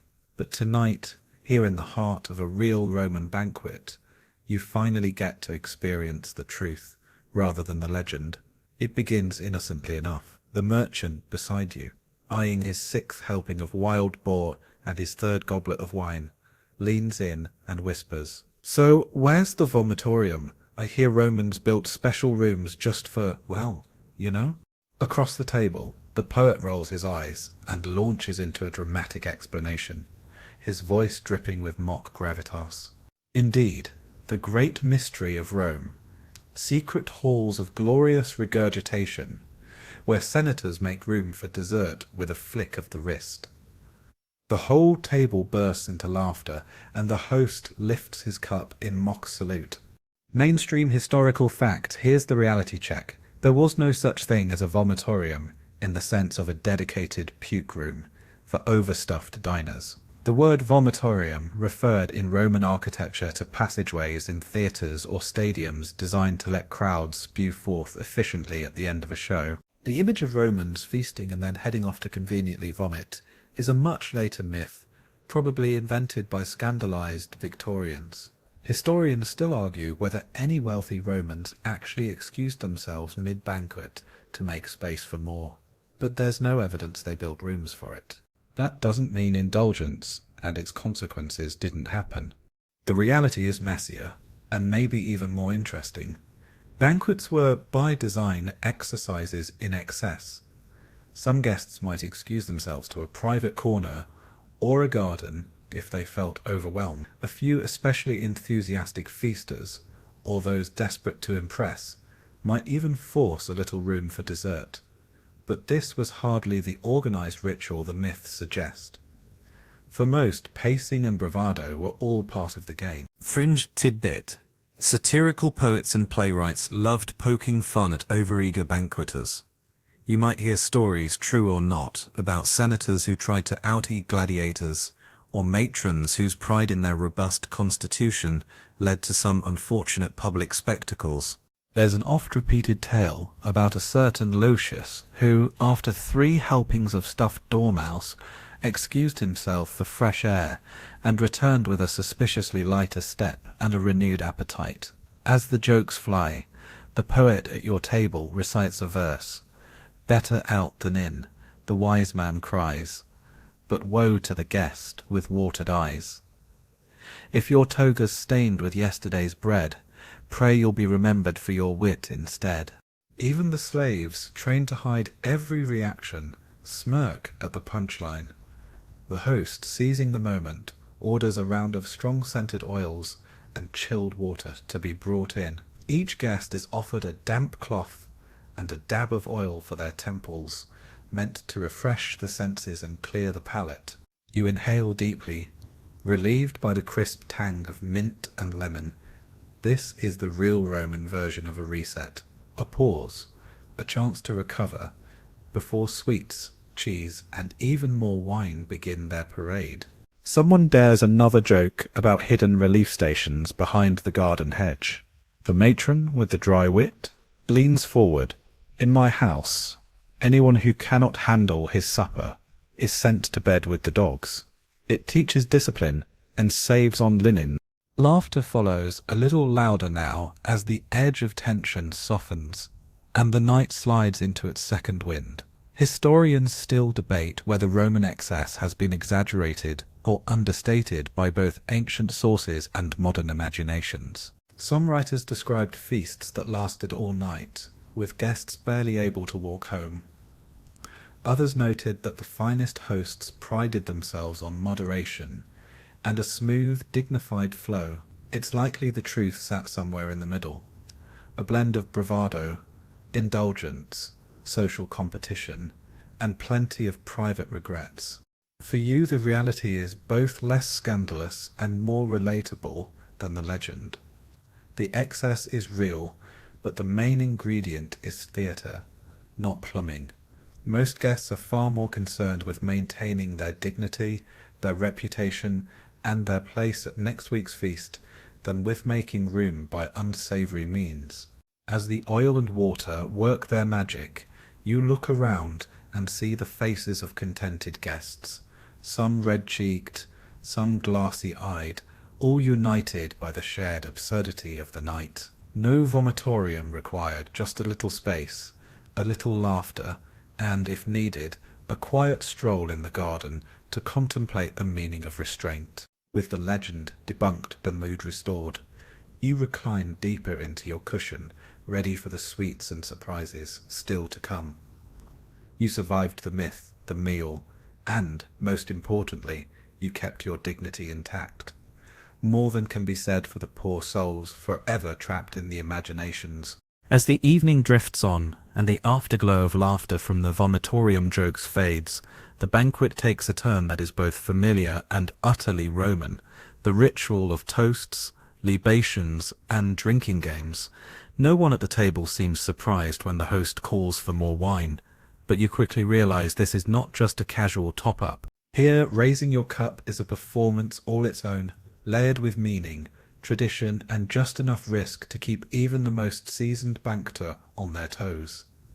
The host rises slightly, reclines more dramatically, and lifts his goblet. All conversation hushes as he delivers the evening's first formal toast, invoking Jupiter and Bacchus for luck, laughter, and the kind of mischief that's easy to forgive by sunrise. To the gods who made wine, and the friends who make it worth drinking, he declares glasses clink in a chaotic chorus, and you sense everyone, from the senators to the slaves waiting in the shadows, exhale together. Mainstream historical fact. Toasts were a vital part of Roman banqueting, often delivered with as much care as a lawyer's argument or a poet's recitation. The libation, pouring out a small measure of wine to the gods, was both superstition and social glue, binding guests together and inviting fortune to smile on the rest of the night. Historians still argue whether these moments were truly sacred or just an excuse for a longer party. But ancient sources are full of stories where fortunes, friendships, and feuds were made or broken by a clever or disastrous toast. You're invited to offer a toast, and the pressure is palpable. Some guests stand on ceremony, quoting Virgil or Horace, while others opt for wit. May the wine be old and the quarrels be new. One guest quips, drawing applause. Your own toast is simple, wishing for empty plates, full cups, and stories no one's ashamed to retell, and is met with approving nods, if not outright cheers. Then come the drinking games. The host introduces symposia rules, borrowed from the Greeks, drinking by the measure, matching your neighbour cup for cup, or shooting the cotobus, a challenge to flick the dregs of your wine at a target with as much flourish as possible. The laughter grows, especially when the senator, with the best toga, utterly misses and stains the mosaic floor, to the delight of the assembled company. Fringe tidbit. One popular Roman drinking game involved dropping a ring or coin into a large goblet and challenging guests to retrieve it with their lips, hands free. The losers might be tasked with reciting a naughty poem, telling a secret, or wearing a wreath of onion leaves for the rest of the evening. At particularly rowdy feasts, the games took on a life of their own, with forfeits that grew increasingly inventive. One letter from a scandalized aunt tells of a banquet where losers had to imitate farm animals for the amusement of the table. But even as the games get sillier, etiquette lingers. You notice that toasting with the wrong group, especially with those of much higher or lower status, can bring raised eyebrows or, worse, cool silence. The social stratification never entirely vanishes, even as the wine blurs other boundaries. The host subtly keeps the peace, guiding the order of toasts so that each clique gets its moment, but never disrupt the carefully managed flow of the feast. As the rounds continue, the air thickens with song. A pair of musicians strikes up a tune, and spontaneous singing breaks out. Some guests crooning classics, others inventing lyrics about the evening's adventures. The poet at your elbow improvises a verse praising the cook's courage in serving dormouse, while a matron composes a couplet about the senator's tragic toga. It's a moment of joyful unity, with even the more stoic guests eventually swaying to the rhythm. Cups aloft. Historians still debate the deeper meaning of these communal rituals. Some insist the toasts and drinking games were a genuine bond, a rare chance for social equals to let down their guard. Others point to the competitive spirit, suggesting that every toast was also a test of wit and stamina, a chance to elevate or embarrass. There are stories of banquets that ended in tears, or brawls after a poorly chosen libation, and others that cemented lifelong alliances with a single clever speech. Tonight, the balance feels just right: enough camaraderie to make the wine sweeter, enough rivalry to keep everyone sharp. You're drawn into a quick-fire round of riddles, with the loser promising to serenade the room badly at dessert. As the contest ends, you watch as cups are refilled and another round of toasts begins, this time to the kitchen staff, the musicians, and even the ever-dutiful slaves. Fringe tidbit. In some households, the host would signal the end of the drinking games by dousing the hearth or offering a final toast to silence and sleep. Those who lingered were gently, or not so gently, reminded that even Bacchus knows when it's time to call it a night. As you recline, head a little lighter, you savour the warmth of the wine, the music, and the company. The toasts and games have done their work, melting barriers and weaving everyone, guest and host, senator and poet, into a single happy tapestry. For tonight, at least everyone belongs, united by laughter, a little mischief, and the knowledge that in Rome even the simplest cup of wine can change your fate. The evening's warmth grows heady with wine, jokes, and the constant clinking of cups. But as the banqueters relax into the cushions, a new contest emerges. Not of appetite or agility, but of wit. In Rome, the tongue can be as sharp as a senator's dagger. After a few rounds of toasts, it's open season for insults, satire, and verbal duels that leave their own kind of scars. You find yourself both entertained and a little anxious, knowing that anyone could become tonight's target, or, with luck, its champion. A hush falls as the host signals the start of the battle of words. It's an ancient tradition, borrowed from both the Greeks and Rome's own rowdier forebears. Each guest, armed with clever remarks and half-true stories, takes their turn skewering a rival with a well-placed barb or a poetic turn of phrase. Mainstream historical fact. Roman banquets, especially among the elite, were hotbeds of satire and one-upmanship. Guests prided themselves on their ability to deliver a clever insult wrapped in elegant language. These games of wit were sometimes as memorable and as consequential as any political debate. The first volley comes from the poet, who eyes the merchant's purple-dyed toga and quips, "Did you borrow your hue from a wine stain or a sunset over the fish market?" Laughter erupts, and the merchant, well aware of the rules, fires back, "At least my toga's colour doesn't run at the first sign of rain. Unlike some people's courage." The table applauds, the score even. Tonight, the host has set a theme. The perils of Roman excess. Every barb, every couplet must fit the motif. The historian delivers a biting couplet about a senator who eats like a lion, but roars like a mouse. The senator, quick on the uptake, retorts that the historian's words are like yesterday's olives, hard to swallow, impossible to forget. There's an edge beneath the laughter. These are not just jokes, but tests of reputation. Fringe tidbit. Some banquets took these contests so seriously that prizes were awarded: silver cups, rare fruit, or more often, a laurel wreath made of parsley or leeks. Ancient writers mention feasts where the poet laureate was expected to compose on the spot, turning even the night's mishaps into biting verse. One hostess became famous for awarding a slipper to the most foot-in-mouth comment, a prize coveted for its notoriety. As the jests fly, you watch the subtle rules of the game. A barb must never draw blood, only laughter. The insulted party is expected to respond in kind, never in anger. On rare occasions, when a joke goes too far, the host smoothly changes the subject, perhaps by inviting a musician to play or calling for another round of dessert. Still, you sense the undercurrent, alliances being tested, old grievances reignited, all beneath a veneer of fun. You are drawn in when the poet aims a playful couplet your way, teasing you for reclining so low your dreams are sure to arrive before dessert. The table turns to you expectantly, heart pounding. You shoot back, better to dream on a low couch than snore on a high one.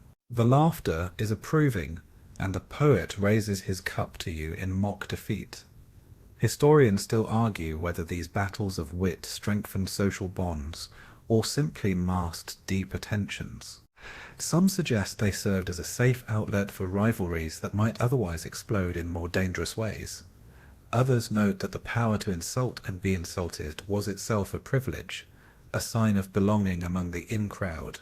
There are tales of banquets where an especially stinging remark led to duels, exile, or, more commonly, a week of frosty silence. The host, ever the conductor, keeps the contest lively but light. A matron delivers a poem mocking the mysterious disappearance of the senator's hairline, and even the senator can't help but chuckle as he pats his shining dome. The musicians chime in, plucking out musical roasts, and soon the room is a swirl of clever repartee, song and applause. Fringe tidbit: for those less verbally gifted, backup plans abound.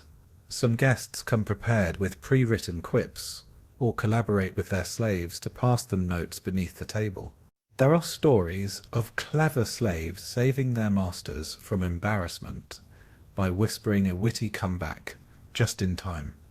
A well-timed joke from a servant could even earn a laugh for the master, and sometimes a discreet silver coin. As dessert is announced, the tone softens.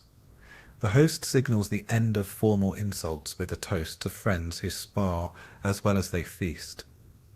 There's genuine relief as guests lean back, rubbing aching bellies and sore cheeks from so much laughter. Historians still debate whether these verbal jousts were vital for Rome's social fabric, or just another arena for showing off. Tonight, as you savour a bite of honey cake and enjoy the softening mood, you're just grateful you survived the contest with your reputation and your sense of humour intact. By now, the sky outside has faded to a velvet black, the moon climbing above the tiled rooftops, while the lamps burn low in the triclinium. But inside, the energy of the banquet does not dim. In fact, it changes colour entirely. After the formalities and the structured courses, the feast melts into late-night revels. Here the boundaries between propriety and absurdity are softer than a Roman pillow, and anything seems possible. The air is thick with possibility, the last and oddest games, secrets whispered in corners, and the sense that you might wake up tomorrow, half convinced it was all a dream. The desserts arrive first, an enticing riot of colour and sweetness. Platters of honey cakes, dried figs, almond pastries, and clusters of candied fruit are passed from hand to hand. Someone produces a bowl of snow hauled down from distant mountains and packed in straw, then smothers it in syrup, mint and rosewater. The youngest guests shriek with delight, and even the sternest senator abandons himself to the pleasure of sugar melting on his tongue. Mainstream historical fact: Romans adored their sweets, and the end of a banquet was often crowned with elaborate confections, many flavoured with honey, wine, nuts and spices. The more creative the dessert, the more likely it was to become a conversation piece for weeks. As the last morsels vanish, the games shift into a new mode. The household musicians trade their lyres for tambourines and begin a round of raucous songs encouraging guests to clap, sing, and, if courage allows, dance. Someone starts a circle dance, arms linked, and feet stumbling in surprisingly coordinated chaos.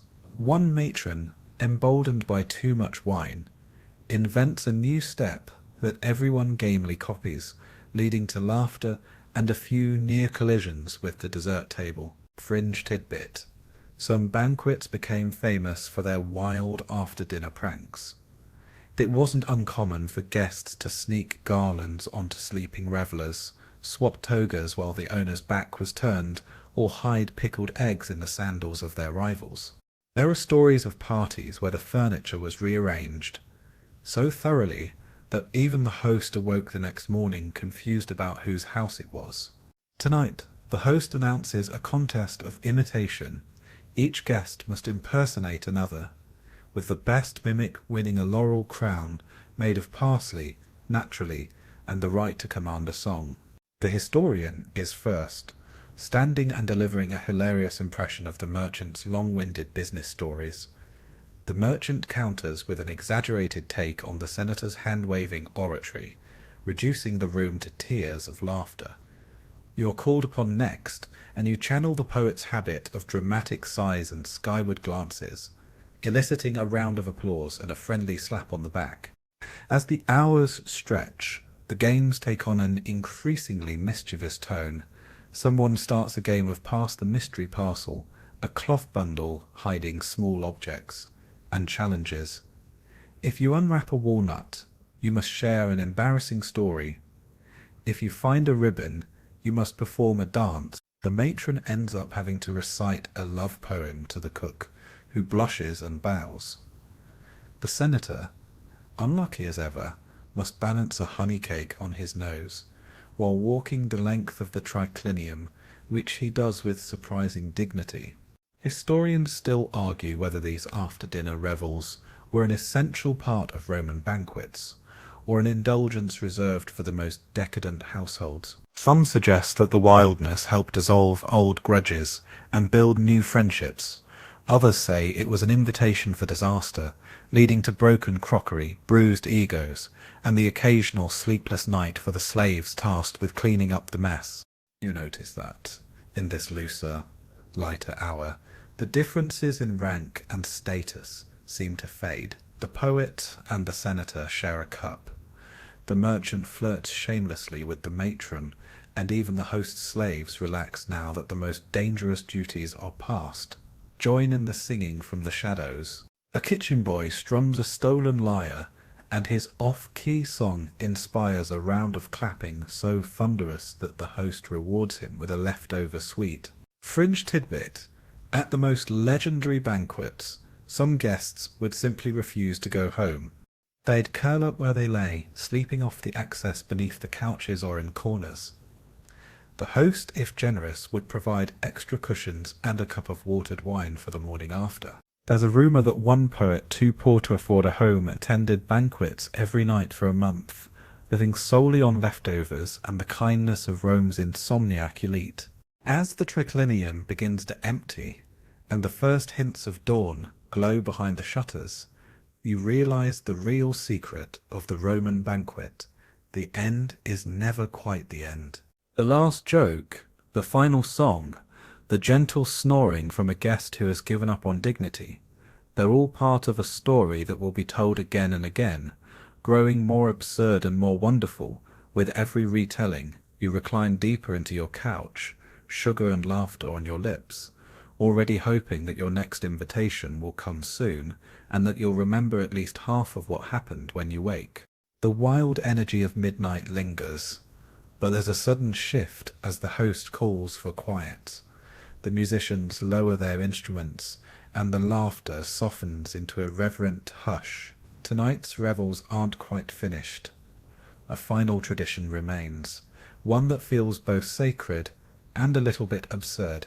The the banquet for the gods. You watch as servants bring in small altars and platters heaped with symbolic offerings, and a hush falls over the room as even the most mischievous guest straightens their garland and wipes honey from their chin. Mainstream historical fact. In ancient Rome, dining was not only a social event, but also a spiritual one. Feasts often began or ended with rituals dedicated to the household gods, the Lars and Penates, or in grander homes to Jupiter, Bacchus, or whichever deity the host favoured that night.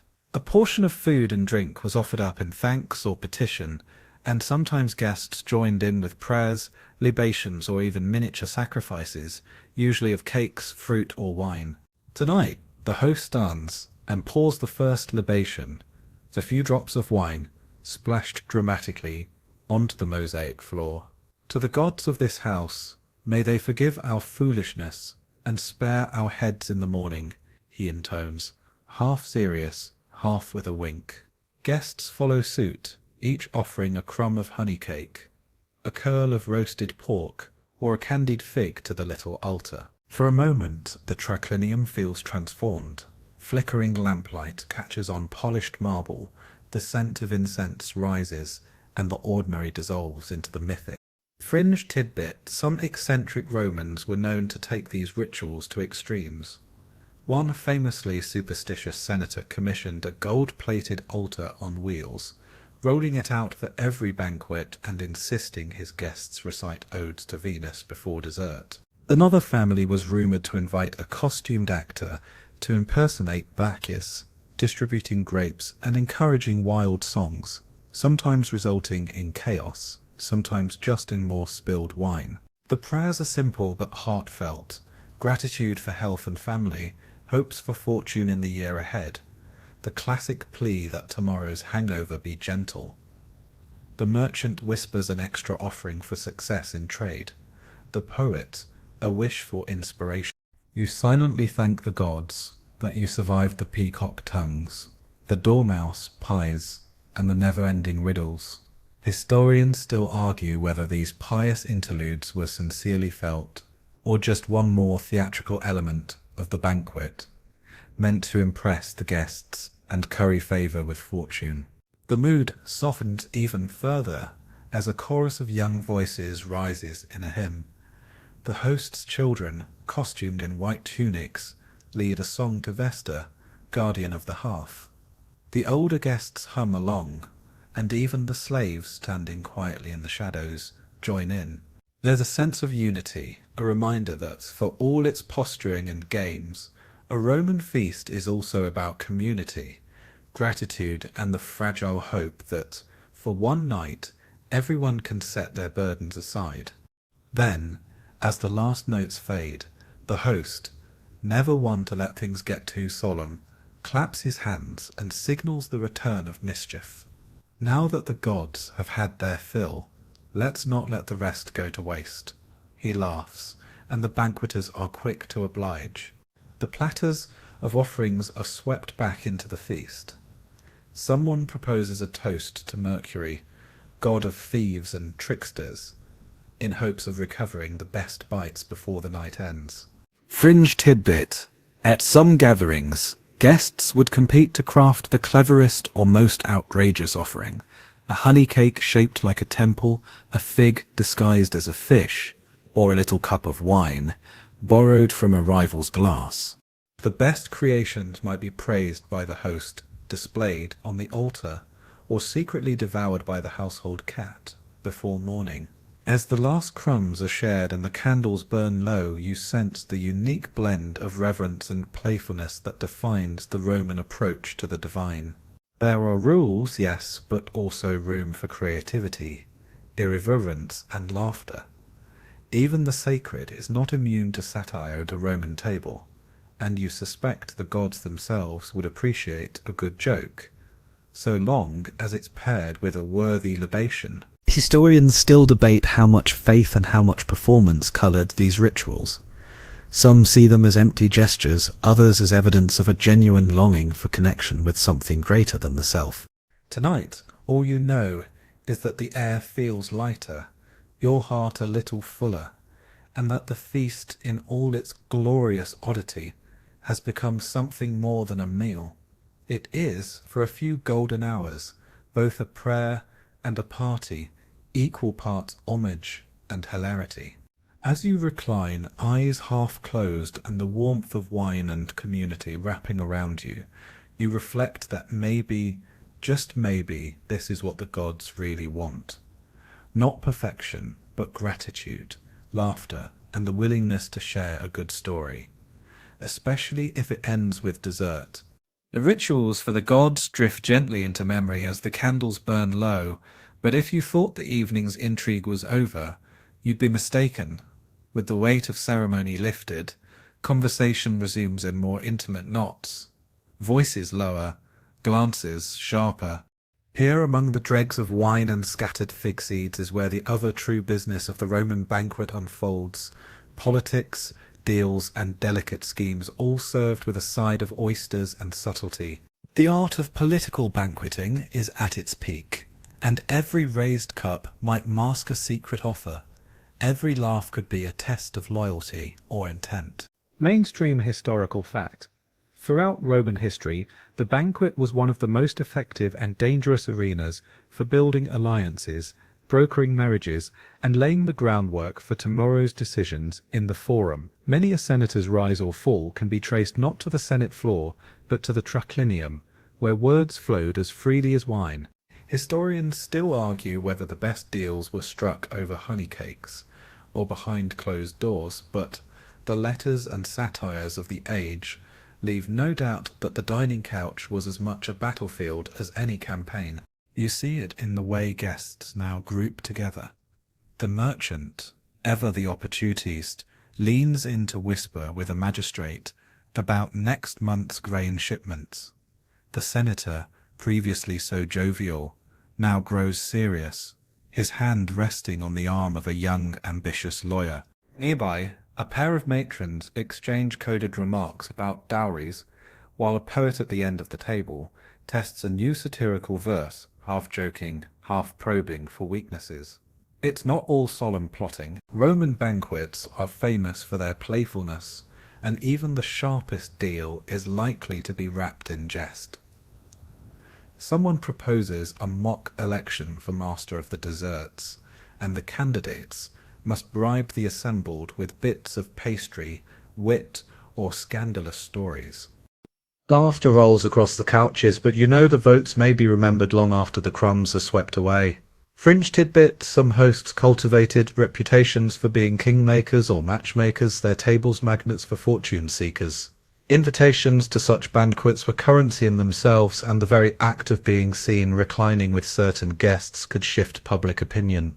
One notorious hostess, it is said, could decide a trial's outcome by seating the defendant next to an influential juror, preferably after the third cup of wine. Tonight, the host seems particularly attuned to every glance and murmur. He orchestrates the serving of a rare dish, oysters from the distant coast, and watches as the room buzzes with new energy. Oysters, rumoured to grant both eloquence and ambition, are passed around like coins.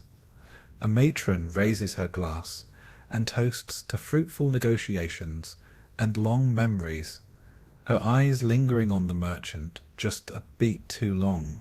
The mood is both convivial and calculating. You notice how gifts are exchanged with subtlety. A box of sugared almonds for a senator's support, a rare perfume for a magistrate's favour, a whispered promise of influence in return for a seat at next month's feast. Even gossip becomes a kind of currency, every guest angling for news that can be traded, twisted, or tucked away for later use. Historians still debate whether these banquets were the engine of Rome's rise, or its undoing. Did the endless carrying of favour and subtle backstabbing strengthen the empire, binding it with ties of friendship and obligation? Or did it rot the core, breeding a culture where appearance mattered more than virtue, and the sharpest tongue triumphed over the bravest heart? The games of alliance and sabotage play out beneath the surface. A guest might be drawn into a whispered conversation about a rival's debts, or gently offered the chance to sponsor a new public building. For the good of Rome, of course, but with a hefty expectation of return. There are jokes about loyalty as long as the fish sauce holds out, and more than one guest is overheard declaring they would trade their best slave for a reliable informant.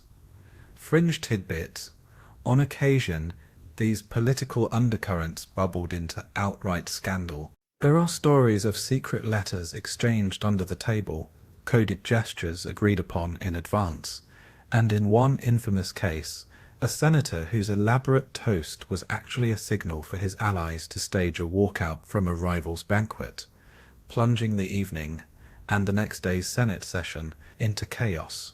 As the hour grows late, the host brings the room back to harmony with a final toast. To Rome may our words tonight bear sweeter fruit than our olives, and may our friendships last longer than our hangovers. Glasses are lifted, rivalries momentarily set aside, and you can almost believe, just for a heartbeat, that the banquet has woven a new network of trust and kinship. But as the candles gutter and guests drift out in twos and threes, you can't help but wonder what new deals were sealed, what old feuds rekindled, and how many of tonight's cheerful toasts will echo in tomorrow's power plays. For in Rome, the feast is never just about food. It is a stage, a court, and sometimes a battlefield, where words are sharper than knives, and every course comes with a side of intrigue. You recline a little deeper as the night wears on, belly content, mind spinning with political undercurrents. But now the conversation drifts toward stories, those legends and scandals of banquets past that have survived in Roman literature. There's a certain hush of anticipation when the poet clears his throat, ready to regale the company with tales both real and exaggerated. You realize that every Roman banquet is haunted not only by rivalry and ambition, but also by the memories, truthful, embellished, or outright fabricated, of feasts long past. Mainstream historical fact. Roman writers loved nothing more than to document and embellish the excesses and absurdities of their own banqueting culture. From the biting satires of Juvenal to the lush, almost surreal descriptions in Petronius's Satyricon, these accounts mix fact, rumour, and wishful thinking. Historians still argue where the line is between eyewitness reporting and wild literary invention. Was that dish really made of peacock brains? Or is the author just having a little fun at the host's expense? The poet launches into a tale from Petronius, the infamous banquet of Trimalchio. The guests laugh and shudder as he describes dishes shaped like the signs of the zodiac, a wild boar stuffed with thrushes, and a host so absurdly rich he times his courses by the stroke of a silver clock. The merchant, not to be outdone, recalls the legend of a senator who faked a food shortage to drive up prices, only to be caught when a guest found his storeroom overflowing with anchovies and apples. There's a round of good-natured groaning. Everyone knows someone who hoards, whether food or gossip. Fringe tidbit. Some tales are so outrageous you suspect they must be true, like the one about the hostess who served her guests fish that glowed in the dark, or the feast where the dessert course consisted of tiny edible sculptures of every guest in attendance, rendered in marzipan and candied violets. The historian solemnly assures you that at least half of this actually happened, but the twinkle in her eye gives her away. The matron across the table tells a gentler story, remembering a feast where an entire garden was transplanted into the triclinium overnight, trees, birds and all, so that guests dined among nightingales and falling petals. The slaves worked through the night, she says, but in the morning the host declared that the garden must remain, only to discover that the birds had eaten all the dessert by sunrise. Laughter ripples, sweetened by nostalgia. The tales aren't all about excess. Some are cautionary, others quietly rebellious. There's the story of the young poet who disguised himself as a slave to sneak into a banquet, only to be discovered when he bested the senator's own son in a battle of riddles. Another guest remembers a scandal in which a famous general, bored by the parade of strange foods, ordered the kitchen to bring him nothing but lentils and figs all night, a move that shocked the host but delighted the simpler diners.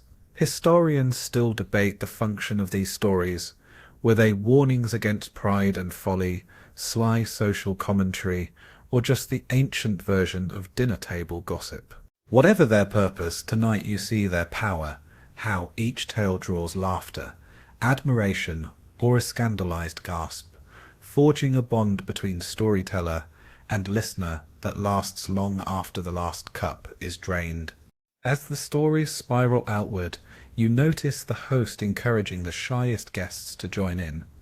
One, blushing, recounts the night he accidentally spilled wine on a senator's wife, only to have her repay him with a surprise verse at the next banquet. Another boasts of a feast where a trained monkey stole the dessert and earned more applause than the poet of the hour. Fringe tidbit. It was not unheard of for hosts to hire professional storytellers or mimes to act out notorious banquet scenes for their guests, sometimes lampooning their rivals or even themselves for a laugh. More than one politician's career was bruised by a biting performance at a well-attended feast. As the night draws on, the stories grow wilder, the jokes a little sharper, and the nostalgia richer. There's an understanding that these tales, no matter how exaggerated, form the true legacy of Roman banqueting. Each one is a thread in the great tapestry of the city's memory, to be woven, unravelled, and rewoven with every retelling. Historians still argue over which stories are closest to the truth, but here and now, with lamplight flickering and friends reclined beside you, it hardly matters. The line between fact and fiction is blurred by the warmth of wine and the power of imagination. As you lean back and listen to the next story, you realize that tonight, you too have become part of this living tradition, a guest at a banquet that will be remembered, retold, and perhaps in time, exaggerated until it sounds stranger than any legend before it. The laughter from the evening stories lingers in the hazy air, and you notice a new feeling creeping over the company, a slow, sweet drowsiness that softens every voice and turns every movement languid.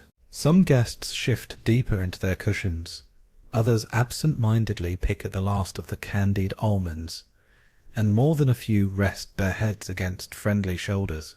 But just as sleep seems inevitable, the host signals for one final round of amusements, a gentle coda to the night's endless variety. Tonight's finale is the Parlour of Dreams, an old-fashioned Roman custom, half party game and half social experiment. The host invites each guest to share a dream or omen they've recently experienced, or, for the more inventive among the group, to invent a new one on the spot.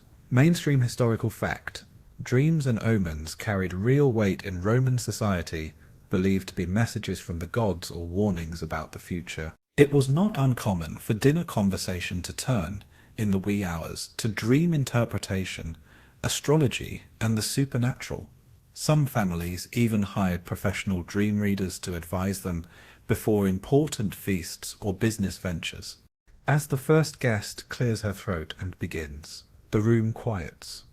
She describes a dream of a golden eagle soaring above the forum, dropping laurel leaves on the heads of children. The poet, instantly alert, interprets it as a sign of victory and renewal, and a senator jokes that it must mean her family will win every election next year. A merchant follows, claiming he dreamt of his ships arriving in port, their sails full of sweet-smelling wind, a certain promise, he says, of prosperity to come. Fringe tidbit: some Romans believed you could influence your dreams by tucking special herbs under your pillow, bay leaves for wisdom, poppy seeds for vivid visions, or sprigs of rue to ward off nightmares. There's a burst of laughter when the matron confesses she only dreams of honey cakes if she eats too many at dessert. The stories grow stranger as the circle moves on. The historian recounts a recurring dream of arguing with a statue in the Senate, always losing to its silent stare. The host turns this into a joke about the stubbornness of marble and senators, prompting gentle teasing from the older guests. "I hope I was at least a lion," the poet demands. "Or a wise old owl," the merchant counters. The room erupts with sleepy giggles. Historians still argue whether these dream circles were acts of genuine belief or clever tools for social bonding, perhaps a little of both. In Rome, dreams could be used to flatter a host, hint at ambitions, or even warn a rival in code. Some letters from the period suggest that the right dream, shared at the right time, could influence everything from business deals to marriage negotiations. Tonight, the ritual feels both magical and deeply human. A hush falls as the host's youngest daughter, barely 10, shares a dream about a silver fish swimming through clouds, leading her to a garden where every tree grows a different kind of sweet. The slaves, lingering at the edges, listen with smiles. One is gently invited to share a dream as well, and shyly recalls the scent of bread baking and the hope of a warm bed. Fringe tidbit: in especially superstitious households, the dreams told at banquets were written down and compared year after year. Some even kept dream books to trace patterns and portents. There are records of families basing major decisions, from house renovations to journeys abroad, on the wisest dream revealed after dessert. The last stories fade into a gentle quiet. The host, satisfied, raises his cup one final time, not for a toast, but as a salute to the mysterious, often ridiculous, and always enchanting world of dreams. The poet sums it up: "Tonight, our bellies are full, our hearts are light, and the future, well, at least we can dream it sweet." As you settle into your cushion, drowsy but happy, you sense the unity of the room. 100 stories, real and imagined, binding the company together more firmly than any alliance or rivalry ever could. In the soft lamplight, with the last honey cakes vanishing and the candles flickering low, it's easy to believe the ancient Romans knew what they were doing after all. The night is almost done. But for now, you drift with the others in that delicious space between waking and sleep, where every story is true and every dream feels possible. The banqueters recline deeper, voices hushed to murmurs, and you feel the dreamy comfort of shared stories and full bellies weaving a blanket over the room. The torches are burning low, casting long shadows on the mosaics, and the once rowdy triclinium has become almost tender. Yet before the evening can truly dissolve into sleep, the Romans indulge one last odd tradition: divination by leftovers. It's a finale both playful and superstitious, and you find yourself swept up in its strange logic. Mainstream historical fact: divining the future from the remains of a feast was not uncommon in Rome. From reading patterns in wine dregs lecanomancy to finding omens in bread crusts, fruit pits, or even bones. These rituals offered a final chance to squeeze wisdom from the night's excesses. Historians still argue whether guests truly believed in these portents, or simply enjoyed the thrill of reading their fortunes over the ruins of a good meal. Tonight, the host's wife produces a polished silver bowl, setting it in the center of the table. Each guest is invited to drop in a bit of their leftover bread, fruit peel, or nutshell. The last gifts to fortune, she calls them. Winking, a slave, stirs the contents with a sprig of rosemary, while the host, adopting a mock-serious tone, peers into the bowl. "Let us see what the fates have left for us," he intones to delighted laughter. The first reading is for the merchant. The host lifts a crescent of bread, pronouncing it a sign of prosperity and new ventures, and the merchant bows in exaggerated gratitude. The senator's apple core, floating next, is declared a portent of long journeys and much debate, at least as long as the matron's cluster of almond shells, tangled like a tiny raft, is teased as an omen of safe passage across stormy seas, or perhaps just the Tiber after too much wine. Fringe tidbit, some Romans took this end-of-feast augury seriously, employing household priests or haruspices, diviners, to read fortunes with grave faces.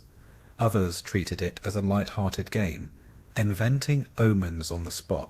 In one legendary feast, a hostess supposedly predicted her rival's exile after finding 3 cherry pits clinging together in the wine bowl, though it's just as likely she planted them herself for dramatic effect. Your own fortune is up next.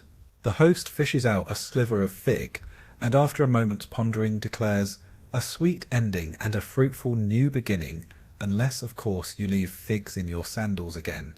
The company laughs, and you accept your fate with a gracious bow.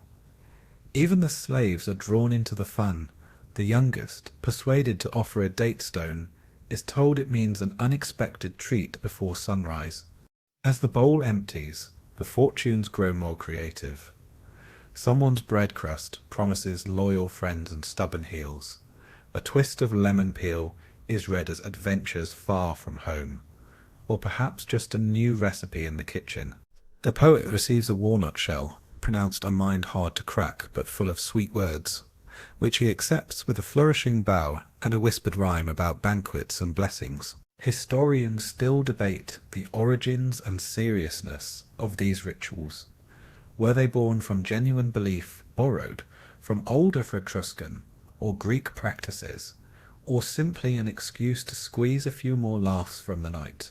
Whatever the roots, tonight the game knits the company together one last time, lightening any final rivalries and soothing the edge of earlier debates. Fringe tidbit. In some houses, leftover omens were written down in a banquet book and revisited at the next gathering, with guests gleefully recounting whether the predictions had come true. There are records of marriages, business deals, and even minor scandals being blamed or credited to the prophecies of a particularly memorable dessert bowl. As the last fortune is read, the host's wife gathers up the bowl, promising to keep the best omens for luck. The guests toast to fortunes found and fortunes forgotten, and the candles are snuffed one by one. The host offers a gentle benediction. May the remains of this night bring you sweetness, laughter, and dreams without end. The triclinium fills with quiet thank yous and the shuffling of feet as guests prepare to rise. You recline a moment longer, savouring the warmth and gentle nonsense of this odd custom. The games, the omens, and the shared exhaustion bind the company together more surely than any wine or honey cake. Tomorrow, when the sun returns and the bustle of the city resumes, you'll remember this, how for a few hours the world shrank to a circle of friends divining hope from crumbs and peels. With a soft sigh, you let the last laughter of the night wash over you, content in the knowledge that you've truly lived the oddities and magic of an ancient Roman banquet, right down to the final, silly, perfect ritual. It's well past midnight now, and as the last fortune is declared and the final toast is made, a gentle transformation sweeps the triclinium. The clamour of feasting and the wildness of the games melt away, replaced by a hushed, drowsy camaraderie. Some guests are already dozing, their heads cradled on cushions, while others rise and stretch, their movement slow and deliberate, as if sleepwalking through the marble halls. Even the host's voice softens, carrying the company through this liminal hour, a moment when the boundary between waking and dreaming seems thinner than ever. The musicians return one final time, not with raucous songs or clever toasts, but with melodies as gentle as a lullaby. The lyre's notes ripple through the room, mingling with the scent of candle smoke and lingering traces of honey and wine. Someone begins to hum, and soon others join in, their voices a low chorus, more felt than heard. Mainstream historical fact. Music was present at every stage of a Roman banquet, but the closing songs were special, meant to soothe, unify, and help guests make the transition from revelry to repose. The most favoured pieces were slow, familiar airs, sometimes invoking the blessings of the gods, sometimes nothing more than wordless comfort. The slaves, relieved that the worst of the night is behind them, begin to clear away the platters and goblets. Some guests offer quiet thanks, a nod, or a sleepy joke. One matron teases her husband, claiming she'll dream of roasted boar and clever poets for a month. The poet, not to be outdone, composes a whispered verse on the spot. Let sleep's gentle net catch each guest tonight, and may we feast in dreams till morning's light. There's a round of sleepy applause. Fringe tidbit: it was not unusual for Roman hosts to offer departing gifts. Small tokens, like perfume vials, silver spoons, or even simple breads, meant to carry a piece of the banquet's goodwill into the days ahead. Some especially superstitious guests would pocket a sprig of rosemary or a leftover date pit, convinced it would bring luck until the next feast. There are even stories of guests sneaking away with a cushion or two, for memory's sake. Tonight the host's wife moves quietly among the guests, handing out tiny bundles of lavender and mint, each tied with coloured thread. For pleasant dreams, she murmurs, and everyone tucks them into their sleeves or under their pillows, the scent promising a peaceful night. You inhale deeply, the fragrance mingling with the music, and feel the weight of exhaustion slip into something softer, a floating, feather-light contentment. Historians still debate whether these gestures were practical hospitality or acts of subtle social magic. Some say the gifts cemented bonds of friendship, ensuring that each guest would remember the warmth and generosity of the house. Others believe it was one more layer of ritual, a way to guide the transition from feast to sleep, with as much care as the opening hand-washing or the mid-meal toasts. As the final song fades, the slaves dim the lamps, leaving only the faintest golden glow in the corners. The host, his own eyes drooping now, thanks each guest for their presence and wit, for making the night a story worth retelling. There are promises to meet again, gentle jokes about next time's menu, and half-dreamed plans whispered in the shadows. You sense, beneath the calm, the certainty that every Roman banquet is both an ending and a beginning, a promise that the circle of friends and rivals will gather again, different perhaps, but bound together by the memory of nights like this. Fringe tidbit: in some houses the tradition was to end with a simple prayer, not to the gods of wine or feasting, but to Somnus, the god of sleep. A single line is murmured by all: let sleep come gently and carry all trouble away. It's a soft, soothing invocation, perfectly suited to the peaceful mood of the hour.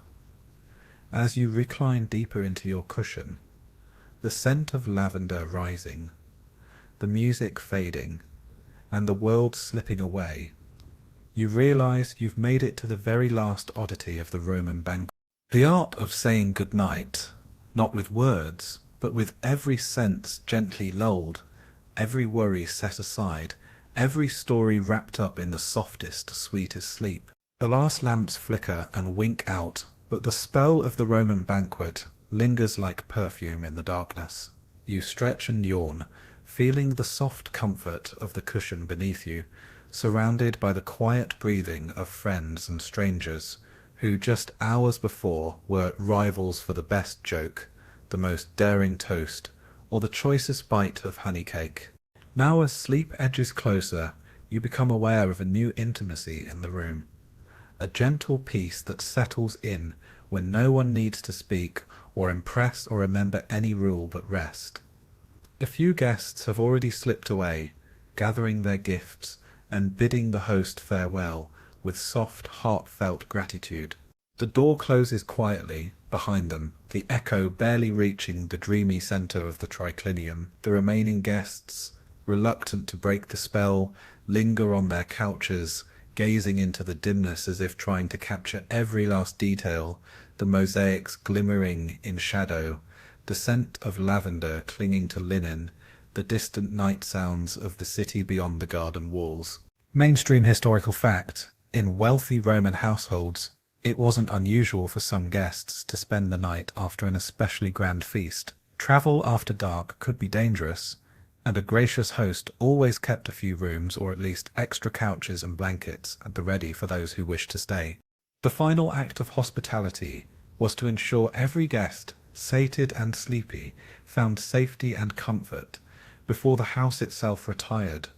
Tonight, your host gently offers the option to stay. Slaves glide through the room, guiding the weary to their sleeping quarters, bringing bowls of cool water to wash away the traces of wine and sweat, laying out fresh linens, and for those who ask, a cup of warm honeyed milk. The poet mumbles a blessing for sweet dreams and clever verses at dawn. The matron who once sparred with him now settles a blanket over his shoulders, her earlier rivalry replaced by a sleepy camaraderie that only such nights can create. That's fringe tidbit. It was common for Roman hosts to set out a night table for lingering guests, a simple spread of bread, cheese, dried fruit, and water, meant to comfort midnight hunger or soothe an anxious mind. Some left gentle notes on wax tablets, "Rest well, friend," or "May the gods guard your dreams," and others, if very close, exchanged whispered confidences or apologies for jests made too sharply earlier in the night. As you settle into your borrowed bed, your thoughts drift to the events of the evening. The taste of roasted boar, the thrill of a clever riddle answered, the warmth of laughter echoing off painted walls. Outside, a soft breeze lifts the garden curtains and brings the faint chirping of cicadas, blending with the rhythm of deep, even breaths around you. There is no rank here now, no senator or slave, just tired bodies and quiet hearts. Historians still argue about the true nature of Roman hospitality. Was it calculated? Another chance to secure alliances, extend debts, or display wealth? Or did it spring from something older and more genuine? A recognition that, in a world so filled with danger and ambition, the chance to offer rest and safety was the greatest kindness of all. Tonight, in the dark hush after the feast, it hardly matters. Kindness, in its simplest form, is all that remains. Fringe tidbit: some Romans believed that the house itself retained memories of each feast. Every song, every secret, every argument or apology, imprinted on its stones and woodwork, haunting the halls with a gentle echo long after the guests had gone. It was said that the next morning a sensitive host might find the air tinged with laughter, or the faint scent of wine in the sunlight, as if the house itself was remembering. You let yourself drift, the linen cool against your skin, the hush of the house settling in your bones. Tomorrow, life will return with its demands and ambitions, but tonight you are simply a guest at rest, grateful and content. The greatest oddity of the Roman banquet is not the food or the games or the politics, but this, the way it draws strangers together and dissolves every difference in the shared surrender to sleep. As you close your eyes, you carry with you the memory of warmth, laughter, and stories, a softness that will linger, like all the best Roman feasts, long after the last lamp has been extinguished. Dawn creeps quietly into the corners of the sleeping house. You're half awake before the first birds begin their tentative song in the garden beyond the atrium, but for a moment the gentle hush remains unbroken.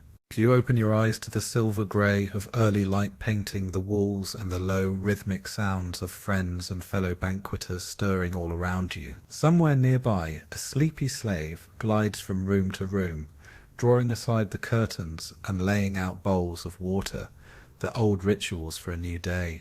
No one rushes. There's no bell or trumpet, only the soft music of a household coming slowly back to life after an evening spent in laughter, indulgence, and deep companionship. Mainstream historical fact. Romans believed that how one ended a banquet was almost as important as how it began. The art of parting valediction was its own ceremony, meant to smooth the way for good fortune, protect against hangovers, and preserve the warm memory of friendship for days to come. One by one, the guests rise, stretching and groaning, reaching for slippers and rubbing the sleep from their eyes. The host appears, wrapped in a soft woolen cloak, looking a little rumpled, but still the perfect picture of Roman dignity. He greets each guest personally, asking after their comfort, exchanging sleepy jokes about wild dreams and full bellies. If you dreamt of peacock tongues, he laughs, I'll know who's to blame for the empty pantry. Fringe tidbit, some Roman houses had a tradition called the morning round, a last circle of bread, cheese and watered wine, taken together before everyone departed. The host would lead a simple toast, may the gods guard you on your way, and may our next feast be even sweeter. Some guests might leave with a scrap of honeyed cake tucked in their satchel, or a laurel sprig for luck. As the morning meal is quietly laid out, guests help themselves to bites of bread, a little cheese, a few slices of apple or fig. Conversation is subdued, voices lower, and every so often someone pauses to recall a favourite moment from the night before, a clever toast, a scandalous joke, the poet's impromptu verse.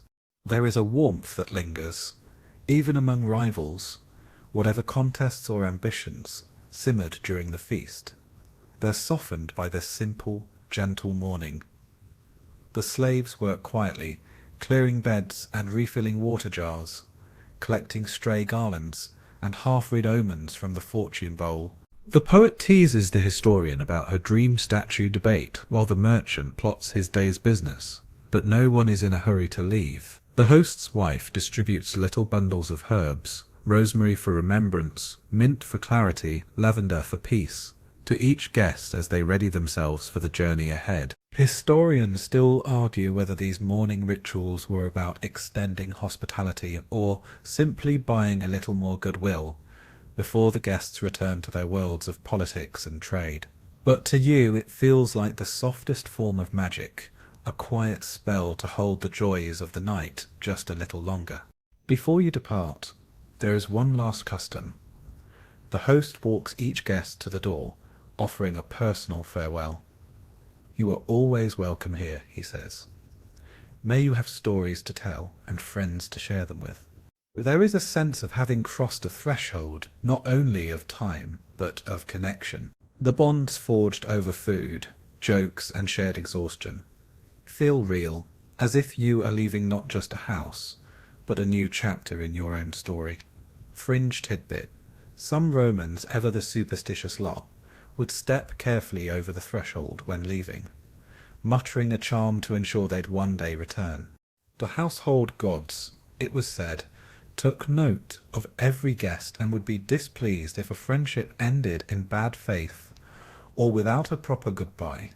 You step out into the cool morning air, a little heavier with memories but lighter in spirit. The city wakes around you, its bustle a distant hum, as you walk homeward, still tasting somewhere on your tongue the honey and laughter of the night before. You know that stories of this banquet will grow with every retelling, acquiring new flavours and oddities, until even you are not quite sure which details are fact and which are invention. But that, you realise, is the true gift of the Roman banquet.